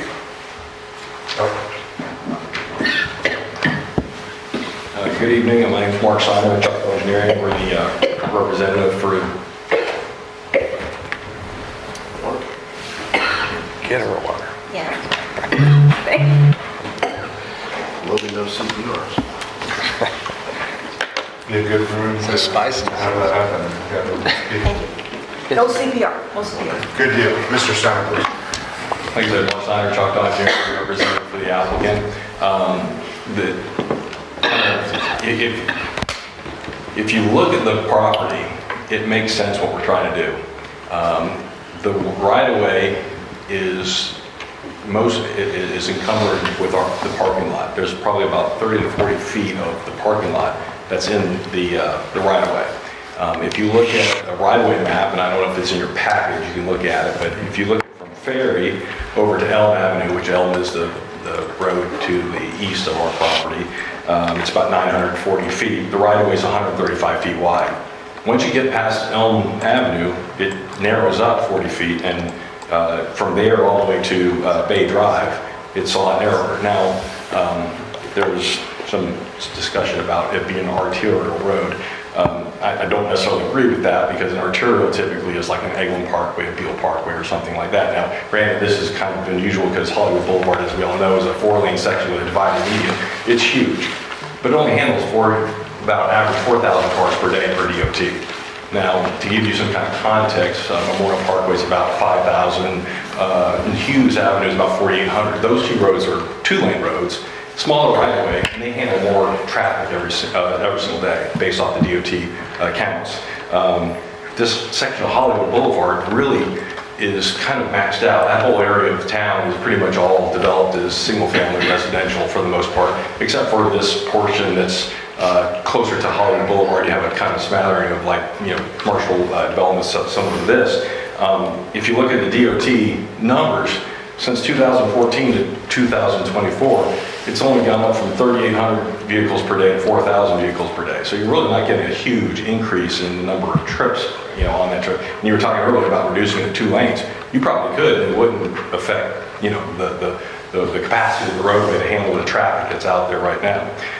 So really what we're doing is we're coming in there asking for the opportunity to get back that portion of the right-of-way that is since 1970 when this building was built. So for the last 56 years, this portion of the right-of-way that we're asking for is essentially been a parking lot that the owners of that property have been maintaining. The city doesn't maintain that. It's being utilized. It's not like it's utilized for the roadway purpose of the right-of-way, which is dedicated to the city and as Daniel mentioned, as the stewards of the right-of-way.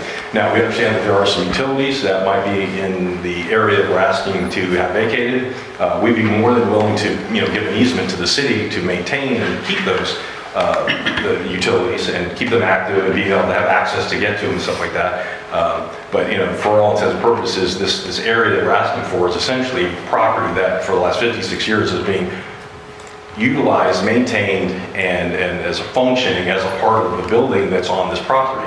I would hate to see the city come in and actually take that parking lot out, because if they did that from Ferry all the way to Elm, you're talking about probably 10, 15 businesses that rely on that area currently, and I don't know why it got built in the right way, and that's a whole other story in itself, but they're currently utilizing that area for their parking.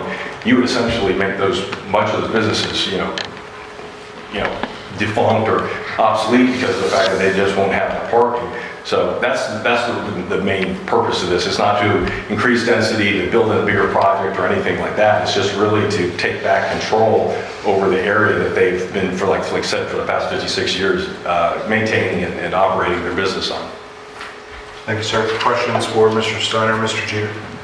So those 15 businesses that did that at one point in time, when they bought that property or have ever seen a survey, know that they don't own that property? I don't disagree with that. Yeah. Got it.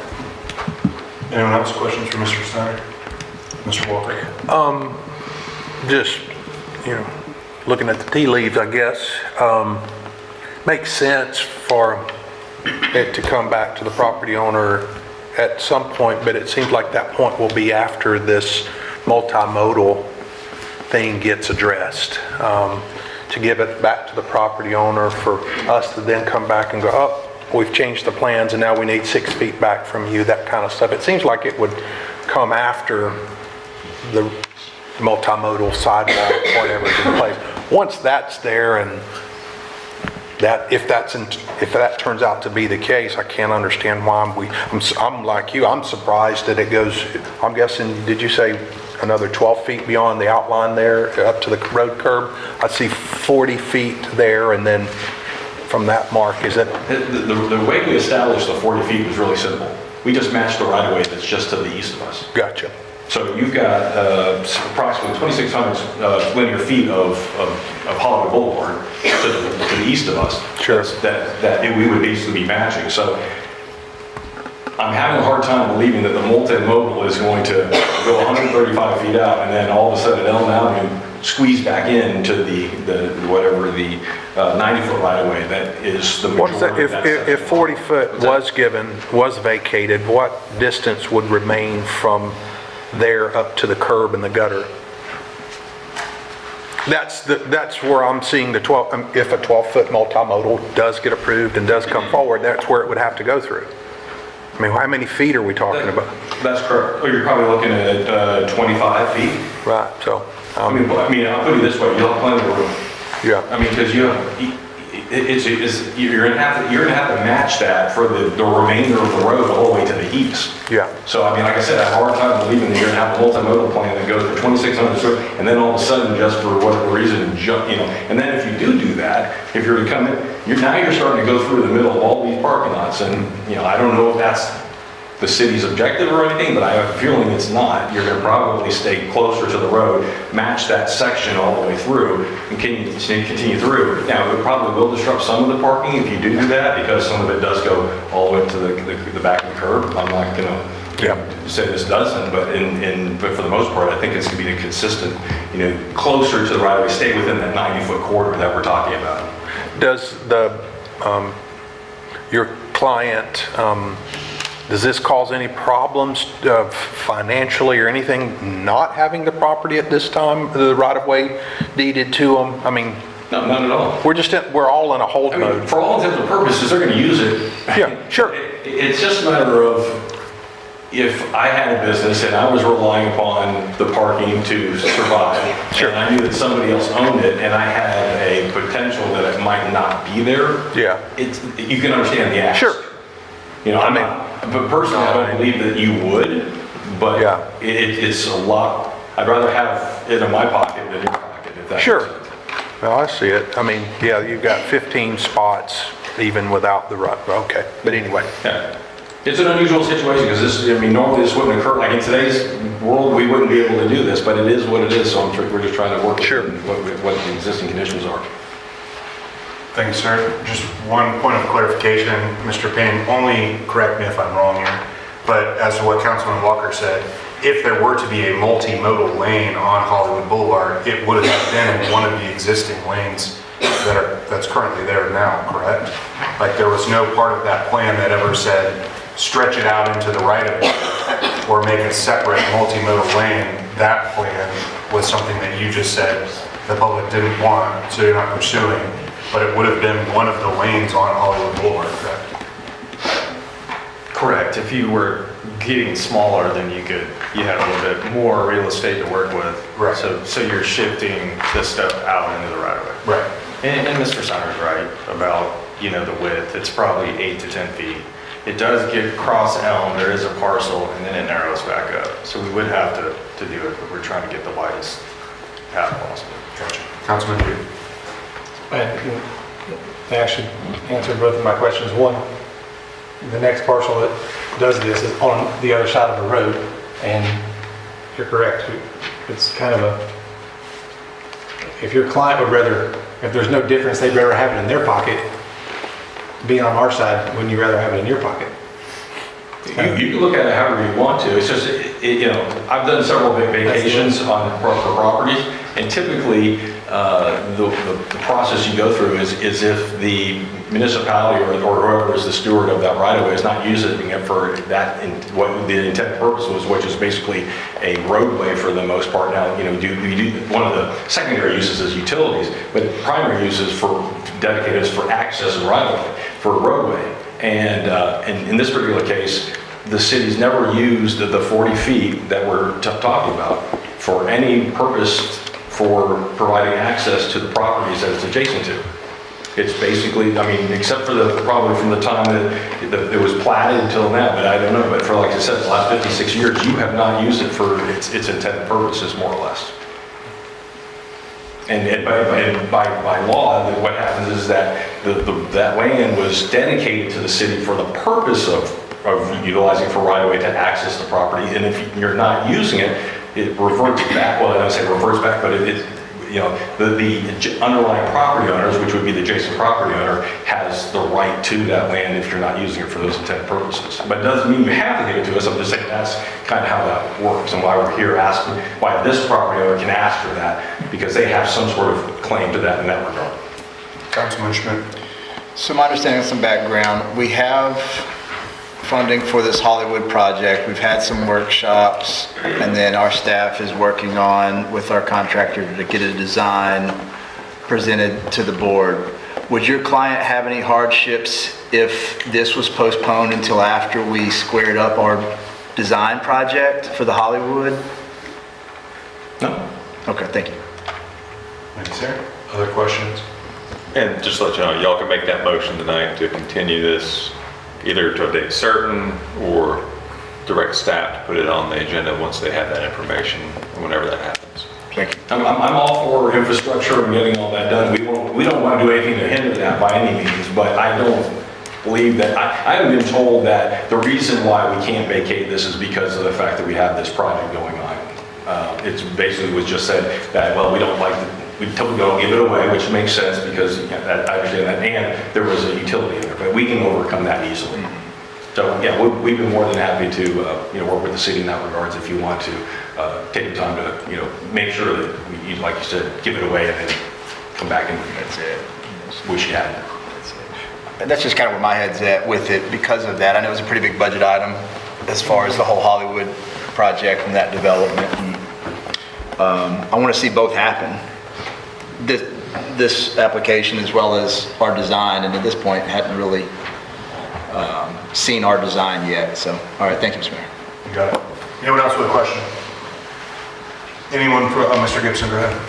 If I can just provide a few things of clarification and stuff, just so, and I don't disagree with anything Mr. Sines said there, but this property is dedicated to the public. It's not dedicated to the city, and that does draw a specific distinction in there. That's public property and not city property in there. And I will also say that it does just get to be, and I understand it's very huge, it gets a little contradictory in there because, like I said, in the LDC, it basically does say that it's a declaration that the area proposed for vacation is no longer serving a public purpose, whereas a easement is basically saying, hey, the public has a purpose to be on your property and working in here. So to say that we're declaring there's no public need for it, but then we need an easement because there is a public need for it, it just kind of where staff comes down on these things with why we're not recommending approval in there.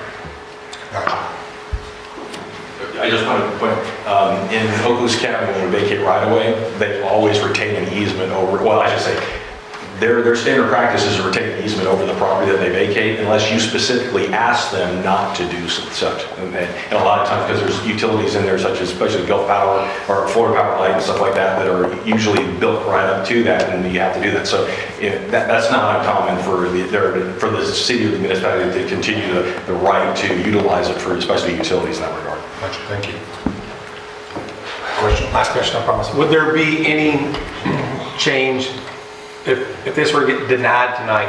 Could a new application start in 6 months, a year, 2 years from now? So here's the, if you deny it instead of continuing it indefinitely, and I've actually for private clients handled a lot of these before in other municipalities, and I've sat and waited a year after the application was complete before for certain things to be certain before.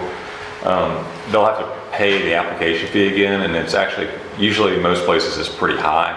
Like in Destin, when I do them, they're a couple $1,000s for the application. So I don't know what the price is here. You make them pay a pretty high amount again. Got it. So. Anyone from Mr. Schmidt? But to kind of piggyback off that, if we postponed it, or if we, what was the word you used, not postponed, but continued it on, they wouldn't have to pay the application fee again, correct? Correct. It's just pausing it until we see our design with the Hollywood project. Correct. Okay. Thank you, sir. Anyone from the public wish to speak on this item? Seeing none, council, do you wish to take any action? Mr. Mayor, I make a motion to postpone this application until further review and or approval of the Hollywood Boulevard project. Second. Motion made by Councilman Jeter, seconded by Councilwoman DeBerry to postpone any action on ordinance 2203 to vacate a portion of the right-of-way at Hollywood Boulevard Southeast until a future date. I agree with Councilman Schmidt. I would like to see both of these projects happen, and I also agree with Mr. Seiner. It benefits whoever has it in their pocket at the time of the project, so let's keep it in our pocket. Anyone else wish to comment? Councilman Walker. Mr. Gibson, this is not you signed on here as the seller, was it? Ministry, Mercy Seat Ministries. That's Tim Gibson as well. It's not you. It's not you. Just checking. Must be a cool guy. That's Pastor Gibson. Pastor Gibson, I got you. Thank you. All right, council, please vote.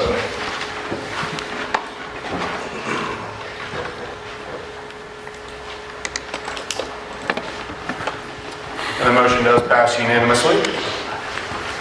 Brings us to item 13.1. Ordinance 2204, amending Chapter 11.14, motorized scooters and micro-mobility devices of the COO, Mr. Burns. Ordinance 2204, an ordinance of the City of Fort Walton, Florida, amending section 11.14.01 to add additional definitions, retitling section 11.14.02 to operations, and amending it in its entirety, retitling section 11.14.03 to parking, and amending it in its entirety, retitling section 11.14.04 to penalties, amending it in its entirety, amending section 11.14.05 titled application for permits, amending section 11.14.06 titled safety regulations, deleting section 11.14.07, and renumbering section 11.14.09 titled operations of dockless small vehicles share systems to section 11.14.07, deleting section 11.14.08 and renumbering section 11.14.10 titled data sharing to section 11.14.08, and amending said section 11, or amending said section, deleting section 11.14.09 and renumbering this section 11.14.11 titled number of small vehicles allowed to section 11.14.10 and deleting sections 11.14.12, 11.14.13, and 11.14.14 in their entirety, and providing for enforcement, severability, conflicts, codifications, and an effective date. This is second reading, and Chief Page will present on behalf of staff. Thank you, Mr. Burns. Chief Page. Mayor, I missed that. Could you say that? Hey, he gets paid by the 15 minutes. I'm sure he can No, I'll keep my presentation shorter than his. This is ordinance on second reading. In 2020, we designed a commercial ordinance. This just brings in recreational aspects of the commercial ordinance. Crestview, Niceville, and Town of Cinco Bayou have already passed a similar ordinance. Destin, Mary Esther, and Okaloosa County are working towards passing an ordinance. This stems from a work group across the county that took about a year to examine ordinances across the state. Thank you, sir. Questions for Chief Page on this ordinance on second reading? Seeing none, does anyone from the public wish to speak on this proposed change to our ordinances? Seeing none, council, do you wish to take action tonight? Mr. Mayor, so moved to adopt ordinance 2204 for improved traffic safety and safer uses of e-mobility devices. Second. Motion made by Councilman Jeter, seconded by Councilwoman DeBerry to approve ordinance 2204 on second reading. Any additional comments? Yes, sir. I questioned this last time, and I questioned our enforcement of it, and I'm not sure if Chief did it today just because he knew there was a meeting, and I'd be dropping kids off at Elliott Point Elementary School. However, I did see Officer Montgomery riding an e-bike around Elliott Point and Ferry Park this morning with another two eyes, so my hope for enforcement was increased the morning of the meeting. That's fantastic. Anyone else? Councilman Schmidt? When they were riding on Ferry Road, were they going with traffic or? No, I won't be supporting this, not because I don't support Chief Page or support our police. There's a lot of ordinances that our public safety and police team are tasked to enforce. There's so much going through right now in the legislative session that include this kind of stuff. I just won't be supporting this, Mr. Mayor. Thank you, sir. Anyone else? Councilman Walker? I'll make it short. I'm going to go honor someone I so respected, Rush Limbaugh. I'm going to say ditto. Okay. I'm not supporting it. Ditto. Thank you, sir. Anyone else? Council, please vote.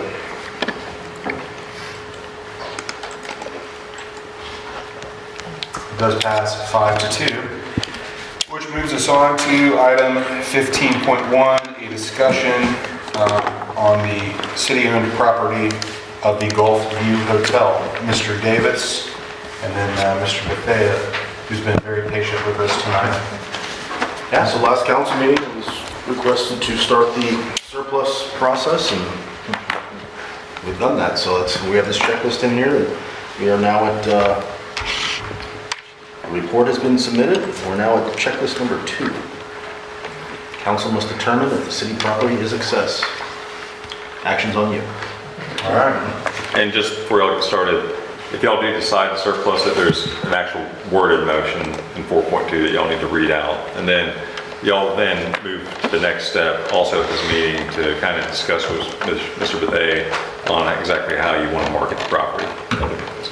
Gotcha. So let's start with questions here for either Mr. Davis, Mr. Burns, or Mr. Bethea on this Gulf View situation. Councilman Schmidt. Just to confirm, if we move forward with this next check on the checklist, we are not entitled to sell it, correct? Not required to. Yes, sir. Councilman Walker? But this step is required if you're gonna sell it. Correct. Okay. We'd have to deem the property surplus to actually list it for sale. Councilman Schmidt? So like similar in like other real estate brokers, like before you know what the property's worth, you have to put it on the market to sell it. But when you get a property on the market, you don't have to sell it based off of what the value is. But we don't know what the value is because we can't put it on the market until we surplus it. Is that correct? I was trying to form a question. No, is that correct? Made it a question. Is that correct? That's good. I do have that one. I'm going to keep that one. I'll keep that one. Yes, sir. Sorry, yeah, we do have an appraisal. Yes, okay. Oh, I guess what I'm doing is I'm trying to whip a vote because I know he's against it. Okay. We do have an appraisal, and I do know he's also in real estate. What I'm trying to get to is we don't really truly know its value. We have the appraisal, but the value is what maybe other proposals might put on there. We won't know. I know we've had some soft interest. I think we heard last meeting there may be one applicant, and we haven't even formally solicited yet. But I guess what I'm trying to do is have this old civic debate of trying to whip a vote to at least get it to surplus so that we can see proposals, gauge some interest. Once we see the proposals based off the value, I know Mr. Burns mentioned, how we want to solicit this, but the intentions all along, if we were to surplus it and go to the market, would be to absolutely keep the Gulfview Motel intact. If I could, Mr. Smith. Yes, sir. Interject. In the past, what we've done, and what this previous council set in motion, was that we get an appraisal, and we also get a broker's opinion of value. And then if you decide to put it onto the market, then we come back with those offers here. There you go. The appraisal was somewhat less, my broker's opinion of value was somewhere around 1.5 million. So there's a big delta between what it appraised for and what I think I could sell it for. And for those of you who've been on the council in the past, we've had those situations in the past, and we've brought offers to you to consider, and many of them have been in excess of that appraised price. Thank you for that. That's a good example. All right, anyone else with questions at this point for any of the interested parties? Councilman Walker? I have a question for us all, I guess. What would be the end use of it? I spoke with someone in the community today about it, and I think in the previous meetings, maybe it's just Mr. Browning and I alone, but I don't know what's driving the desire to sell it, especially with the discussion of around the mound, and does anyone up here, I know Mr. Allegretto, I believe you were here as a part of it on council, but when we moved it from down there to here, it seems like it was $1 million investment at that time, just in the move. And then when it got here, there was 500 plus, if not 650, in renovations and improvements to it. So we're all in on the moving of it and the building of it, remodeling of it for, I don't know, 1.75, and then we've got the land value itself, and I think that's one of the things that I kind of came to late, was that with around the mound being possible in our near future, the unknown options for parking always having been an alleged issue downtown, it just seems so wasteful to be going down this at this time. Does anyone else agree? Is that correct? So your question is that correct? Really directed to me. I think that the numbers that you quoted may be kind of on the high side. I do remember it was expensive, and I would guess if anybody in the room would know, it would be Mr. Payne. But I think it was roughly $500,000-600,000 to move it, and then the numbers to renovate it, I think, were similar to that. So it might be 1.2 or give or take. I think you're in the ballpark for it for sure. But I think to the main point of your question, that's certainly something that everybody's going to have to decide. But additional questions at this point, Mr. Browning? Yeah, so good point on the parking. Do we know how many public parking spots we lost with the bridge? Does anybody know? Mr. Payne?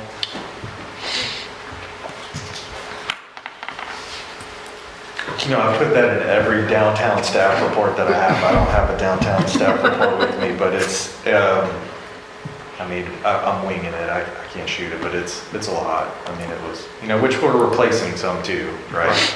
But it's, you know, you lost everything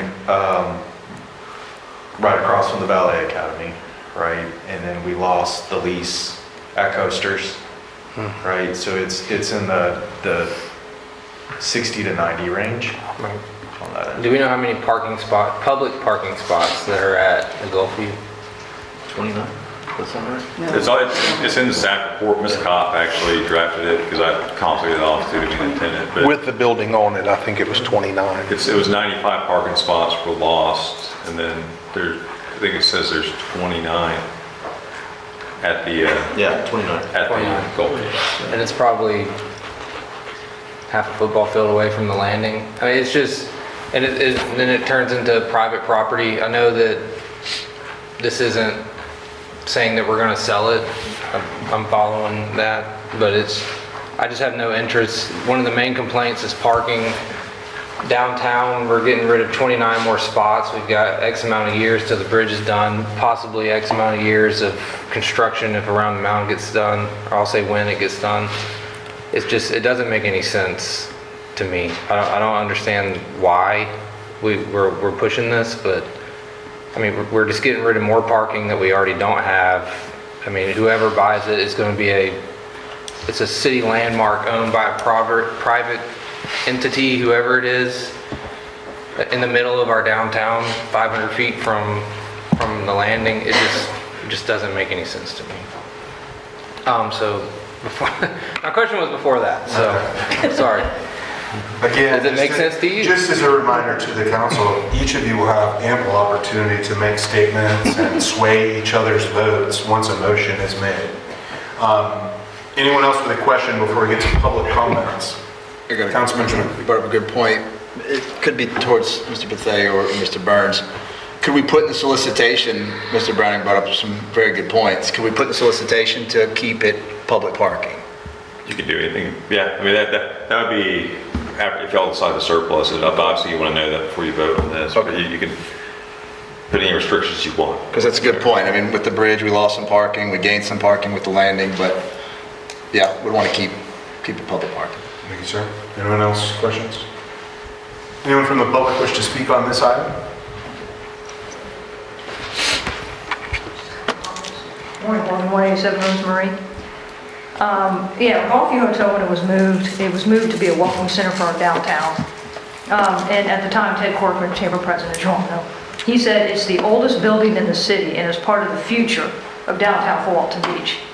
So in April 2018, of course, it was moved. A portion of 98 was closed for several hours. During the move, of course, a tragedy struck and a worker fell and was killed. So you had the cost of the move, you had all the planning, you had the shutdown of 98, unfortunately we had a tragic loss of life. All of this to now turn around and sell it. Not to mention the potential loss of downtown parking spaces. At the time of the move, there was an article published concerning the move, and it said, quote, "The heart of downtown has been injected with history," unquote. It'd be a shame to lose that. Thank you, ma'am. Just for the record, I think most of you know that, but that was my wife's uncle. That was the worker that was killed in that accident. Anyone else from the public wish to speak on this item? Council, do you wish to take any action tonight? I need another question, Mr. Mayor. Yeah, go ahead. From a finance perspective, what are we budgeting for future costs? I know there's a conversation about an elevator. Where do we land with all that? Mr. Bethea. I kind of put some thought into that. I don't know if y'all know this, but Councilman DeBerry, she works overtime. I go to church at the church of Shalimar, and at fellowship time, after I get out of church, she serves me coffee and grabs me, pulls me over in the corner, and I can't get to Sunday school because she's working. But so we've talked about this and 100 other things about the city, and I enjoy that time, but she works overtime for you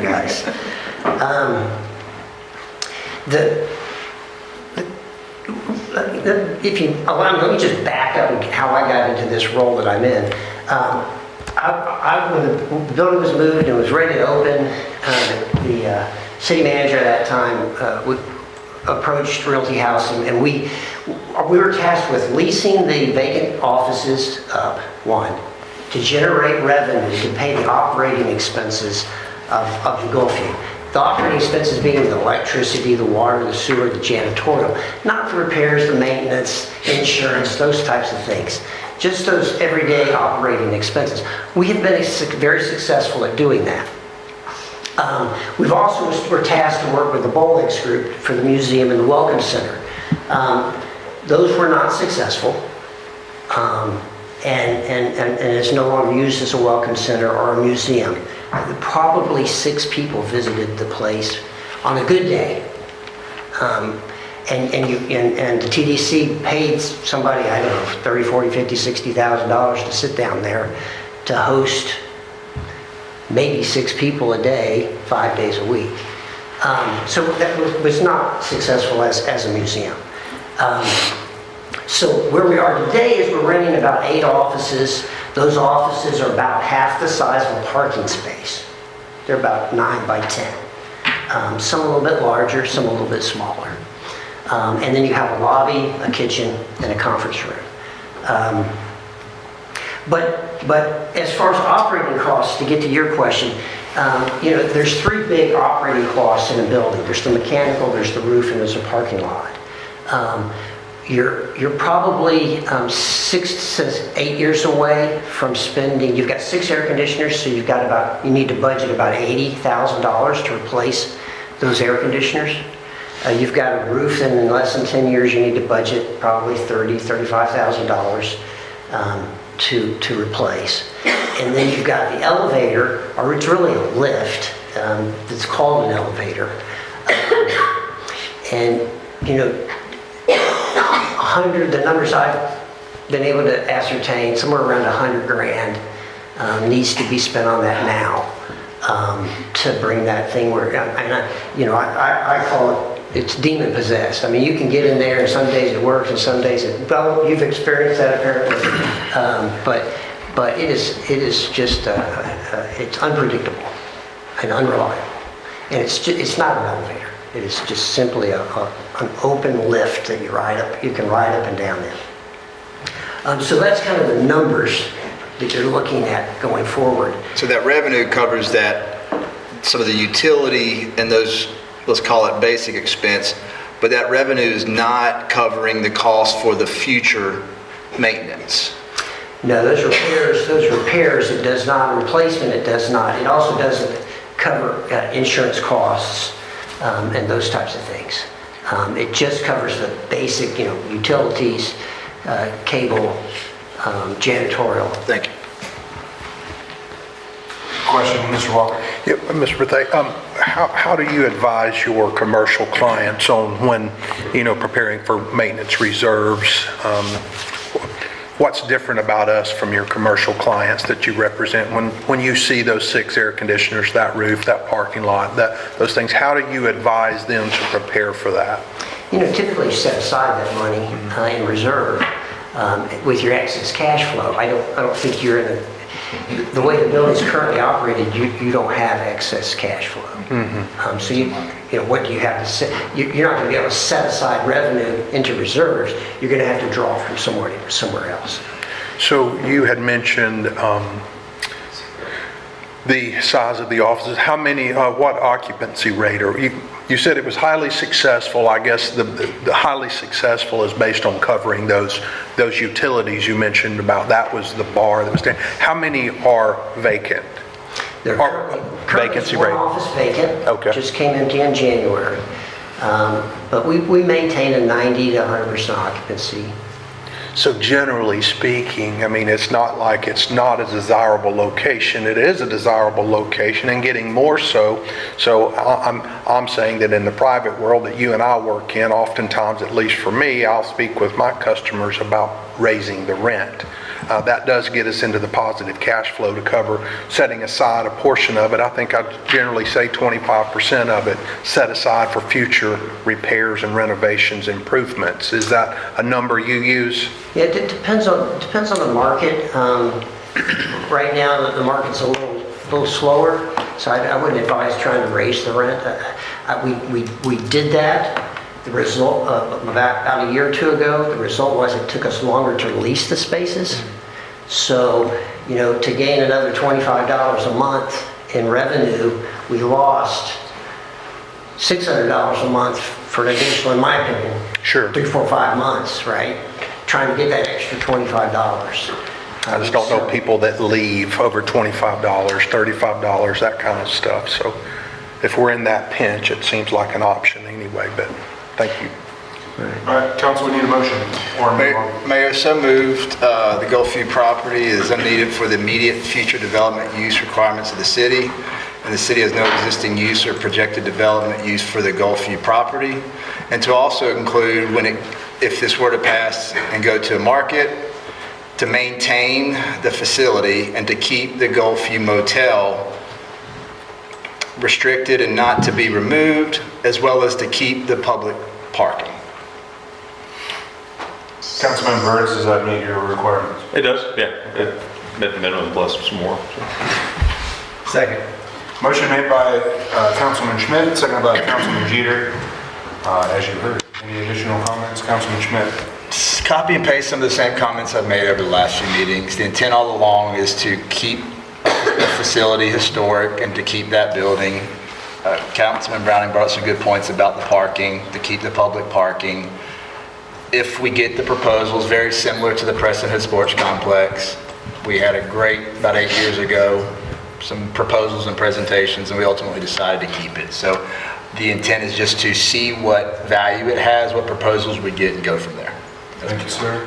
Councilman Jeter? Yes, sir. I didn't ask a lot of questions. There was a lot of good comments made. I was waiting until the time I could make a comment, but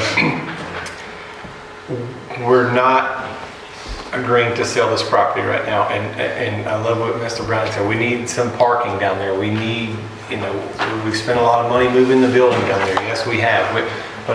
So everyone's right tonight, but we still don't know what right is. And what I mean by that is, like Mr. Davis said, we have an appraisal. An appraisal is just another man's opinion. We have a BPO. That's just another man's opinion. Something's worth what someone is willing to pay. I was in the jewelry business at one point in time, and I've sold the diamond ring off my wife's finger. You can buy another one. So my theory is, and you can ask her that, she'll tell you that, everything except my wife and kids and family is for sale. People call my phone all the time like they do other people's in this room and say, you interested in selling that? Sure, what's your offer? He who speaks first in horse trading loses. We might have somebody interested in buying a property. What if it's Quint Studer from Pensacola that wants to give us, and I've done this before, I've bought a property when somebody said, you have to give me $100,000 more than an appraisal for. I said, order the appraiser, order the appraisal. They got it, paid that, plus $100,000. What if someone wants to buy this property and give us millions of dollars for it and turn it into a parking garage? What if? We don't know. The only way we can find that out is if we get there. I totally agree, and that's why I'll support the motion, because Councilmember Schmidt said it needs to stay as it is, and we want to preserve the building, but we still just need to explore our options. And back to what Mr. Walker says, you're right, it might be worth more when Around the Mountain comes. I've said on things going, it's going to be worth more. And then Around the Mountain says, we're never doing that. Then it's worth less. What if someone's willing to take that risk and buy it right now because they think that's going to happen? So real estate is 100% speculation, but you never know what that speculation is until you find out. All we're doing here is finding out. I do not support selling it. Well, let's see the offer. Thank you, sir. Anyone else? Councilwoman DeBerry. Is the elevator, we spoke about this, it's not, I've had complaints from people that it's not, the Gulfview is not ADA compliant because it has a second floor, there's offices up there, they have to go upstairs, downstairs, and many of them outside the building, it's ADA compliant because they can come up in their walkers or their wheelchair. Yes, ma'am. As he spoke earlier, the lift there, does not work all the time, and he estimated the repairs Well, needed to be about $100,000. Said demonic too, I think. Possessed. And this is why I'm bringing it up more. And also, yes, we have a parking space there, or the parking places there. 29, I don't know about 29, because I park there a lot, so. And so, this is my question. In that parking, just to piggyback, if I may, on Mr. Jeter's comment, I'm a numbers guy, and I'm a nerd about it, but, so, forgive me. But just think for a second. Now, I saw the numbers that you're paying in rental payments for parking spaces, right? And Mr. Brown and I agree with you, parking is needed downtown. But if you sold this building for what I think it's worth, you could put that money into the bank, draw interest on that money, and not only rent you additional parking, you would also have money to pay for the rent that you're currently paying on the other 2 parking lots. And you never touch the principal of the sales proceeds that you received. So you want to solve the parking problem. Maybe selling the building might be a step towards solving the problem versus not selling the building in an effort to try to help the problem. But just qualify that, if we do sell this potentially, it would have to go into the CRA. It would, yeah, I mean, in the private world, you can do that, exactly. I think there's gonna be some restrictions, the city sells it, has to go, it's saying CRA, so. All right, other comments on the motion, Mr. Brown? Yeah, it's saving parking spots, I agree, and also protecting Fort Walton Beach history as well. Because we could say, on one hand, we can sell it for millions and millions of dollars and build a really cool parking garage, but how are we protecting the Gulf View if we demolish it or try to get the chamber to move it again and partner with the city? And we knew how that went last time. It was not, the greatest thing ever, but it just is not making any sense. It's, well, we want to preserve it. But on the other hand, we could get this really sweet multi-million-dollar deal where we can build a parking garage on it. And I'm not saying that you want to demolish it, Mr. Jeter. I'm just saying that, or move it or whatever. It's just, are we trying to preserve the history of this building? Or are we, with the parking that we currently have, or are we trying to see how much money we can get for it to build something else there? Or whoever's trying to buy it, or whatever the leading factor of this is. So I'm not going to support the motion. I haven't supported any process of this because each time it's, well, we're not going to sell it, and then we take another step. No, we're not going to sell it, then we take another step. It's just, it's all pointing to one direction. Thank you, sir. Anyone else? First comments? Merrill, Riley? Seeing none. Jeter first. Did I have any comments? I don't think so. I do not think I've had any under the motion. I've not. Check the record. Okay, then yes. I don't think I have. I could have. You have a lot of comments, so it's yes, I know. It's like, where did he put them in there?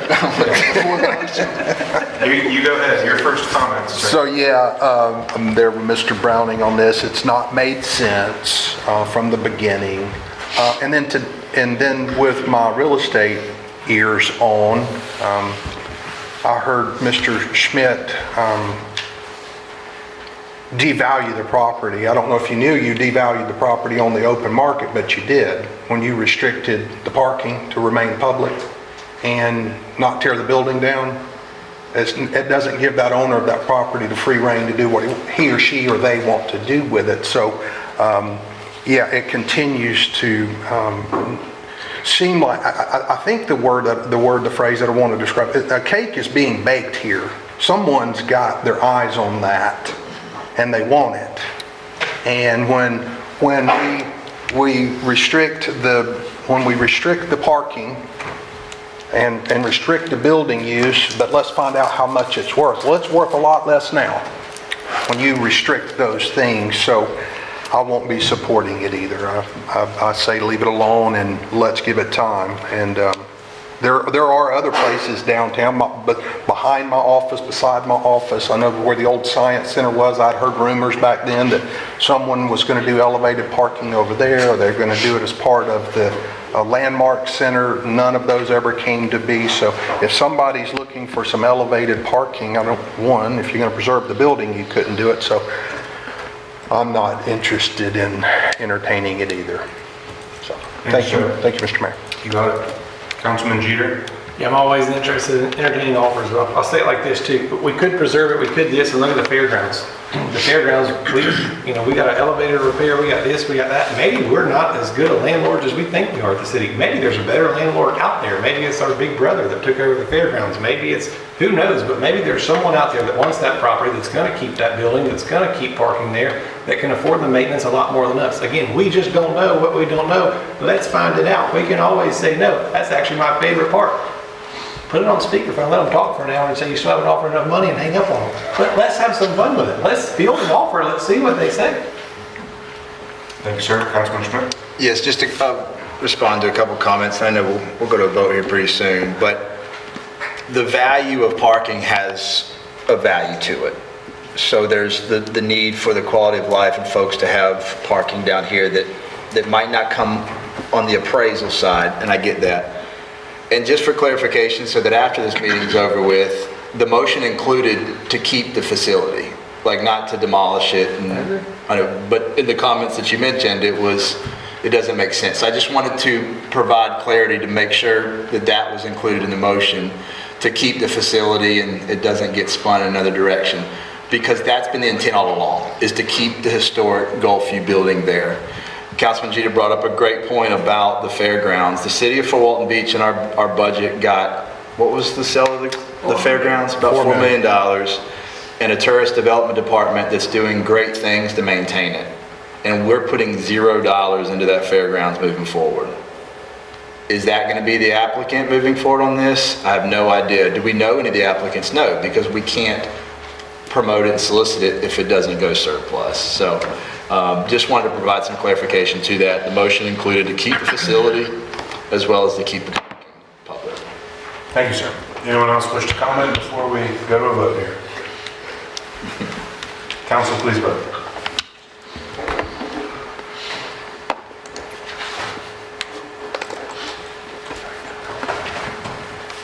All right, the motion does fail 2-5. So if anyone else would like to make a motion in its place, go ahead. Otherwise, we will move on. Keep it moving. All right, we will move on. Then we will move on to city manager reports. City manager. Pretty short this week, so CPI's 2.5, that's what we're tracking? 2.53. 2.53, so that's what we're gonna start building that budget off of this year. And that was based off a rolling 12-month average minus October because we shut down, so we recommended that. So, I don't know what that acronym OPEB stands for, but we're gonna file for an extension on our audit. Just don't have the physical findings yet, so Marcus made the recommendation to file the extension should needed, so just status quo on that. And then I reached back out to our Doge people to see, what's going on with that request we put in. And it's whole new dudes. Those people are gone and a new group, and oddly enough, they're putting me in contact with a group that they've partnered with that does an AI review. So I really have no idea what to expect out of it, but I have a call with him coming up, so I'll circle back as that kind of goes through. You got a call with Gemini? Siri? That's all I got. Thank you. City attorney reports. Nothing tonight. All right, thank you, sir. We'll go right back down the list, and then as it's been changed, Councilman Walker, you once again get to start off. Sure, yeah, well, thank you. Just want to give a shout out to All Sports Association. They had their annual banquet this year. Great turnout as it continues to grow, and I haven't heard the final numbers yet, but I did go look just briefly before we came in here, and over the last 10 years, they've raised and donated over $2 million to youth athletics in the community in all forms of sorts. I believe that the pool was a recipient from All Sports for some resurfacing, I think, the project. They helped us keep the heat on to keep our pool open an extra month. There was a grant request made and issued, and we were glad to support such a fine I know service in the we've got- community. I know we've got money. Yes. I think we have an emblem in there somewhere. Oh, you. Councilman Walker, I mean, if we're gonna have any conversation, you Okay. gotta be on the mic. Gotcha, I'm sorry. So, All Sports, thank you for that.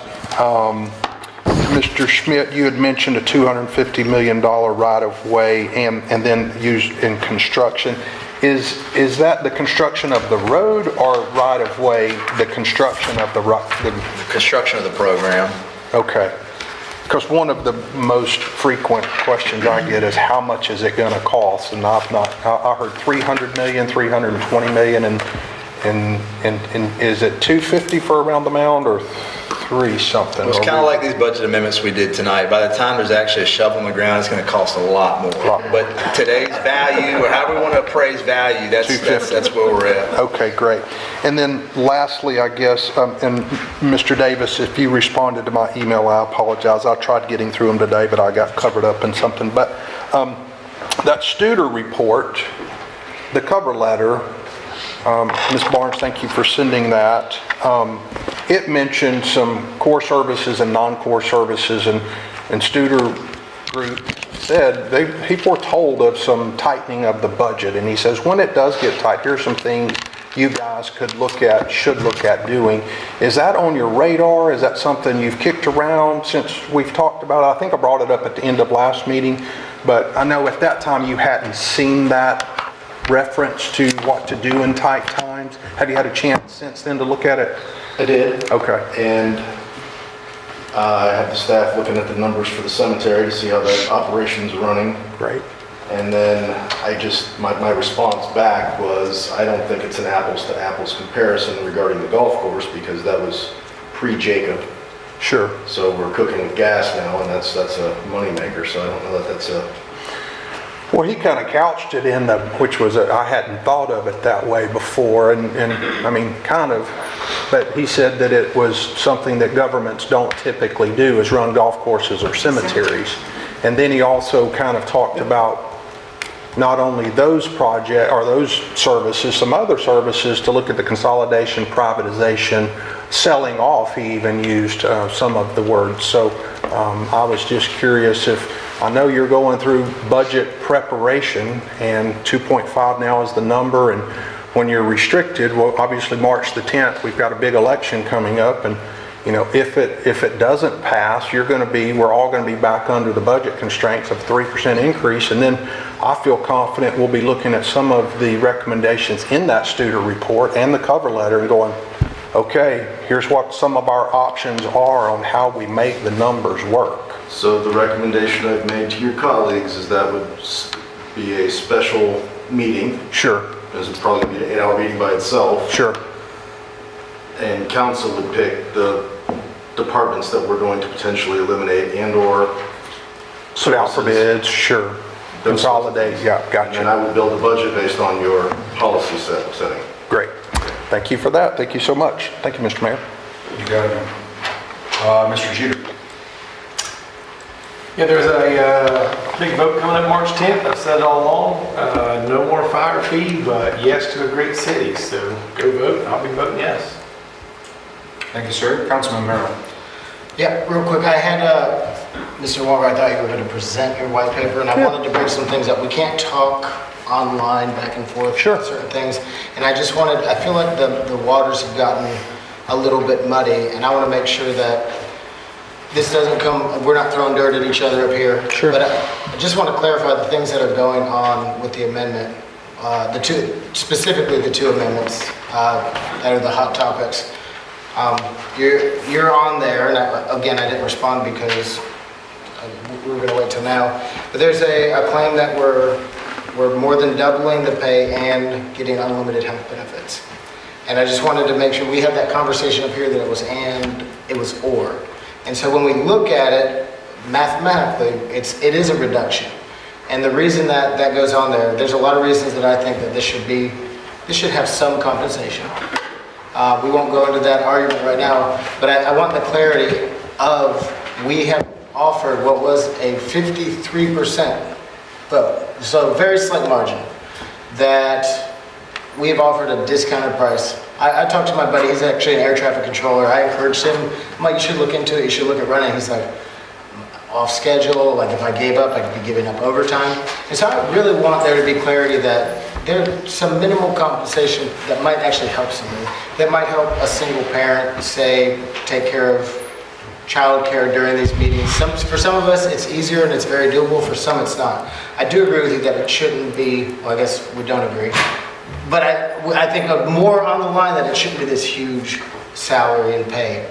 But I just want the clarity to be out there as we're telling people, it's our job, we go up here, we'll make sure we don't leave, we don't muddy the waters, because I think you respect the taxpayers, you respect the voters.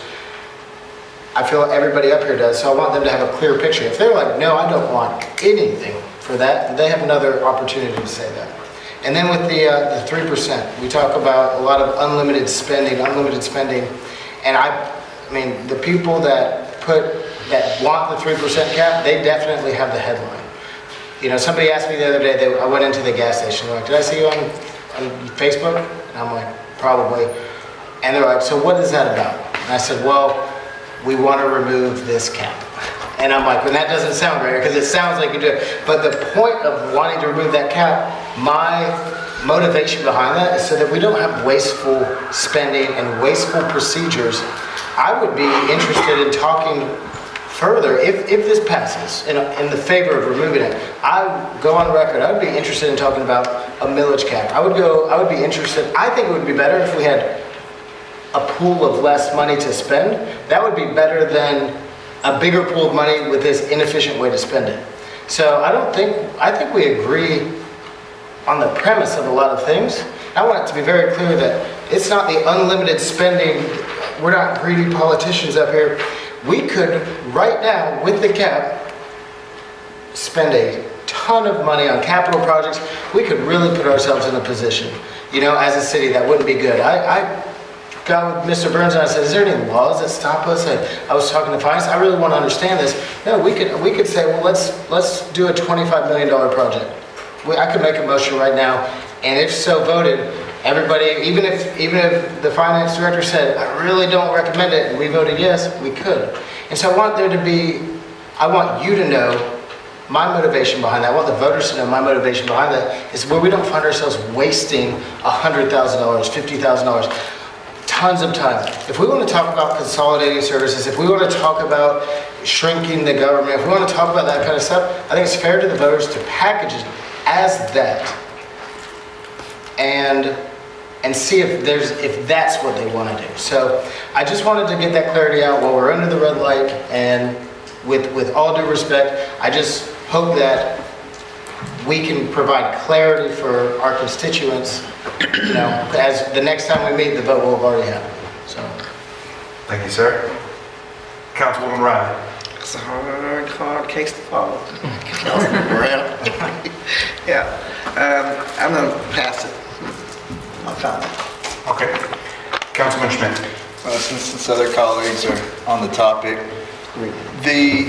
some of the comments we heard at last meeting were some of the inefficiencies between a $70,000 salary and the $200,000 contract. What is that fully burdened cost for that $70,000 salary? Are you asking me? Sorry. Somebody. It depends on benefits and what kind of insurance they're taking and all of that. Probably, I would say 100,000 maybe. Okay. It's usually 45%. Multiplier of about 45%. So, and then with that contract, you're not paying those indirect costs.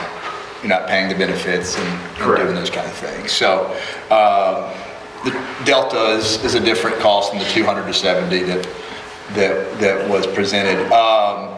Also, too, you know, the inefficiencies and anything with new legislation, there's going to be some whiteboarding and collaborating on how to do things. But I still think we can have a great city.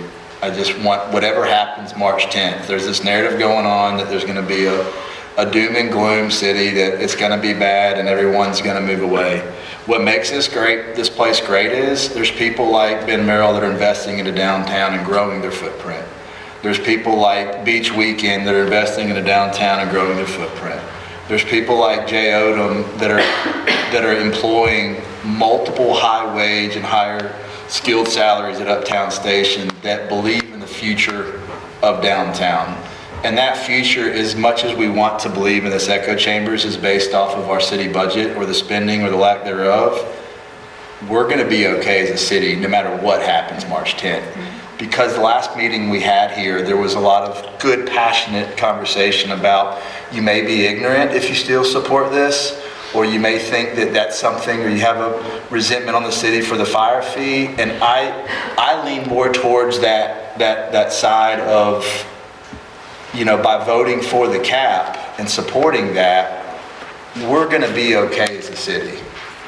There is comps next to us in the municipality of Destin that those kind of services are happening outside of the city of Destin running those services. What I'm getting to is the people that are investing into this place and the people that are growing the employment here and the people that have skin in the game and the future and the projections of Fort Walton Beach is optimistic. We have an around the mound that's coming. We have a bridge that's being built that's going to connect 12-foot sidewalks from the Gulf of America to downtown, and our landing is getting ready to be done, and some great things are happening. We're going to still have infrastructure. We're still going to have public safety. When people call 911, they're going to show up. So whatever happens March 10th, I know right now it's a hot political item, and each side has their fear-mongering and doom and gloom stuff. I want to encourage those that are here on this board as well as that are listening. The city of Fort Walton Beach is going to be the greatest place in the world. Moving on, you mentioned the student report. I mean, right now, golf-wise, it's budgeted at the range $250,000 for the year, and we're currently actuals-wise at $180,000. So that's about 4 months in, and it's crushing it. You know, Jason mentioned pre-Jacob. I imagine if Quint wrote a report now, it probably wouldn't be advocating for keeping motels that are losing money and trying to maintain and sustain those things. So I would like to preserve and to protect the things that are making us money, like the golf programming underneath Jacob and our leadership, and look for those areas that are costing the city taxpayers dollars, whether it's a facility we're managing or programs that are running that could be consolidated and still have a quality of life and still have services that are happening in Fort Walton Beach. We're going to be a great place to live. And finally, again, same comment, I'll probably say this over the next 12 months. Continue to call 850-833-9546. They're here to serve. It's our police department. Thank you, sir. Thank you, sir. Mr. Browning. Yeah, I find it interesting. You mentioned, you told a constituent or constituents that it would have to be a special meeting to get rid of stuff, which means people are inquiring, which to me means that while we say, hey, we're going to get rid of services are going to have to be gone. Everybody's saying that's fear-mongering. That's not true, but yet we're telling constituents and people are inquiring about what services we're going to cut in a meeting. So we get told that we're liars when we state the fact, or that it's fear-mongering that, hey, we're going to have to cut services. And then right here tonight we find out that people are inquiring about that. So that is very interesting. When it comes to pay, because that's a huge thing that I'm getting asked about these things. Like, well, why would I support it if you're going to get double paid? So I wasn't on council, so what was the previous pay for council, Mr. Mayor? Roughly $400 for council, $450, $425. Mayor was $500, $525, something like that. And full-time benefits. Correct. So for me and a few other people up here who have a lot of children, if I accepted that and the benefits, that's well over $1,000 if I chose just to take it. So what I'm getting at, it's not double the pay. It's not and benefits, because that's what's getting pushed out, and it's misinformation. And I have to explain that to people. Well, the amount of money has gone up, right? But you're not getting benefits, and you're not getting both of those combined. Well, we're seeing all over social media that it's double the pay and benefits. So I'm just trying to clear it up on public record that it's actually a decrease in the amount of money that we're receiving, or you can receive benefits. It's either one. apart from that, go vote March 10th. I think we're always gonna be the greatest city. I love that. I think we still can be. I hope that people vote yes to remove this 3% cap. I know we could still do capital projects and all these things, but Eglin Parkway was a capital project once, and we're dodging potholes like crazy because nobody takes care of it, and that's just the facts of this. That's all not I the have, city. Mr. Mayor. That's not the city. I understand it's the state. I'm not saying that we're not taking care of it. I'm saying it's not being taken care of, and when you have to pay out of operations to pay people to go take care of it, that's where I was getting at. Not that the city is not taking care of Eglin Parkway. Thank you, sir. Mr. Berry. Someone, I can't remember who it was that brought up the ad valorem taxes. I remember 2 years in a row, we only received, was it 0.5% rather than what is it now, 4.238 or something like that. So we didn't do badly on that. You know, this is before you came on. Yeah, I'm not sure you lost me. If what you're referencing is, I think what you're referencing is every year that I've even been on the council for 8 years and now this last year, we've either lowered or kept the same millage rate the entire time. We've never raised the millage rate since I've been. No, we never made, matter of fact, we brought it down. Correct. You know, I think. That's what I just said. Yeah, 2 years in a row. And we did fine. We did fine with that. Mm-hmm. Good, thank you, ma'am. Yeah, I'm done. Okay, sorry, didn't know. Yeah. And I would just close by saying this. I think, we've had a great discussion up here tonight, a lot of great points by everyone made. I think one of the most important things that we always keep in mind as a council and as a city is what makes our city unique, what makes our city different. It is different to have a city that has a golf course. It is different to have a city that's situated right next to the largest Air Force base in the free world. It is different to have a city that has a cemetery where many of our loved ones are buried. These are all things that make our city different, unique, and a lot of the things that are the reasons that people love to live here. Not just because we have great paved roads, which a lot of times we don't. Not just because the police always respond to the speeder on my street, which sometimes they're not able to. There's always going to be issues, there's always going to be things and challenges that we as a city and our residents can do better at. But if we lose sight of the fact of what makes our city different, I think we lose our city and we lose sight of the fact why people want to live here. So it's important that we always keep that in mind. And just like everyone else said, vote on March 10th. Anything else? Did you need to say something else? Okay, good. Appreciate that. We're adjourned.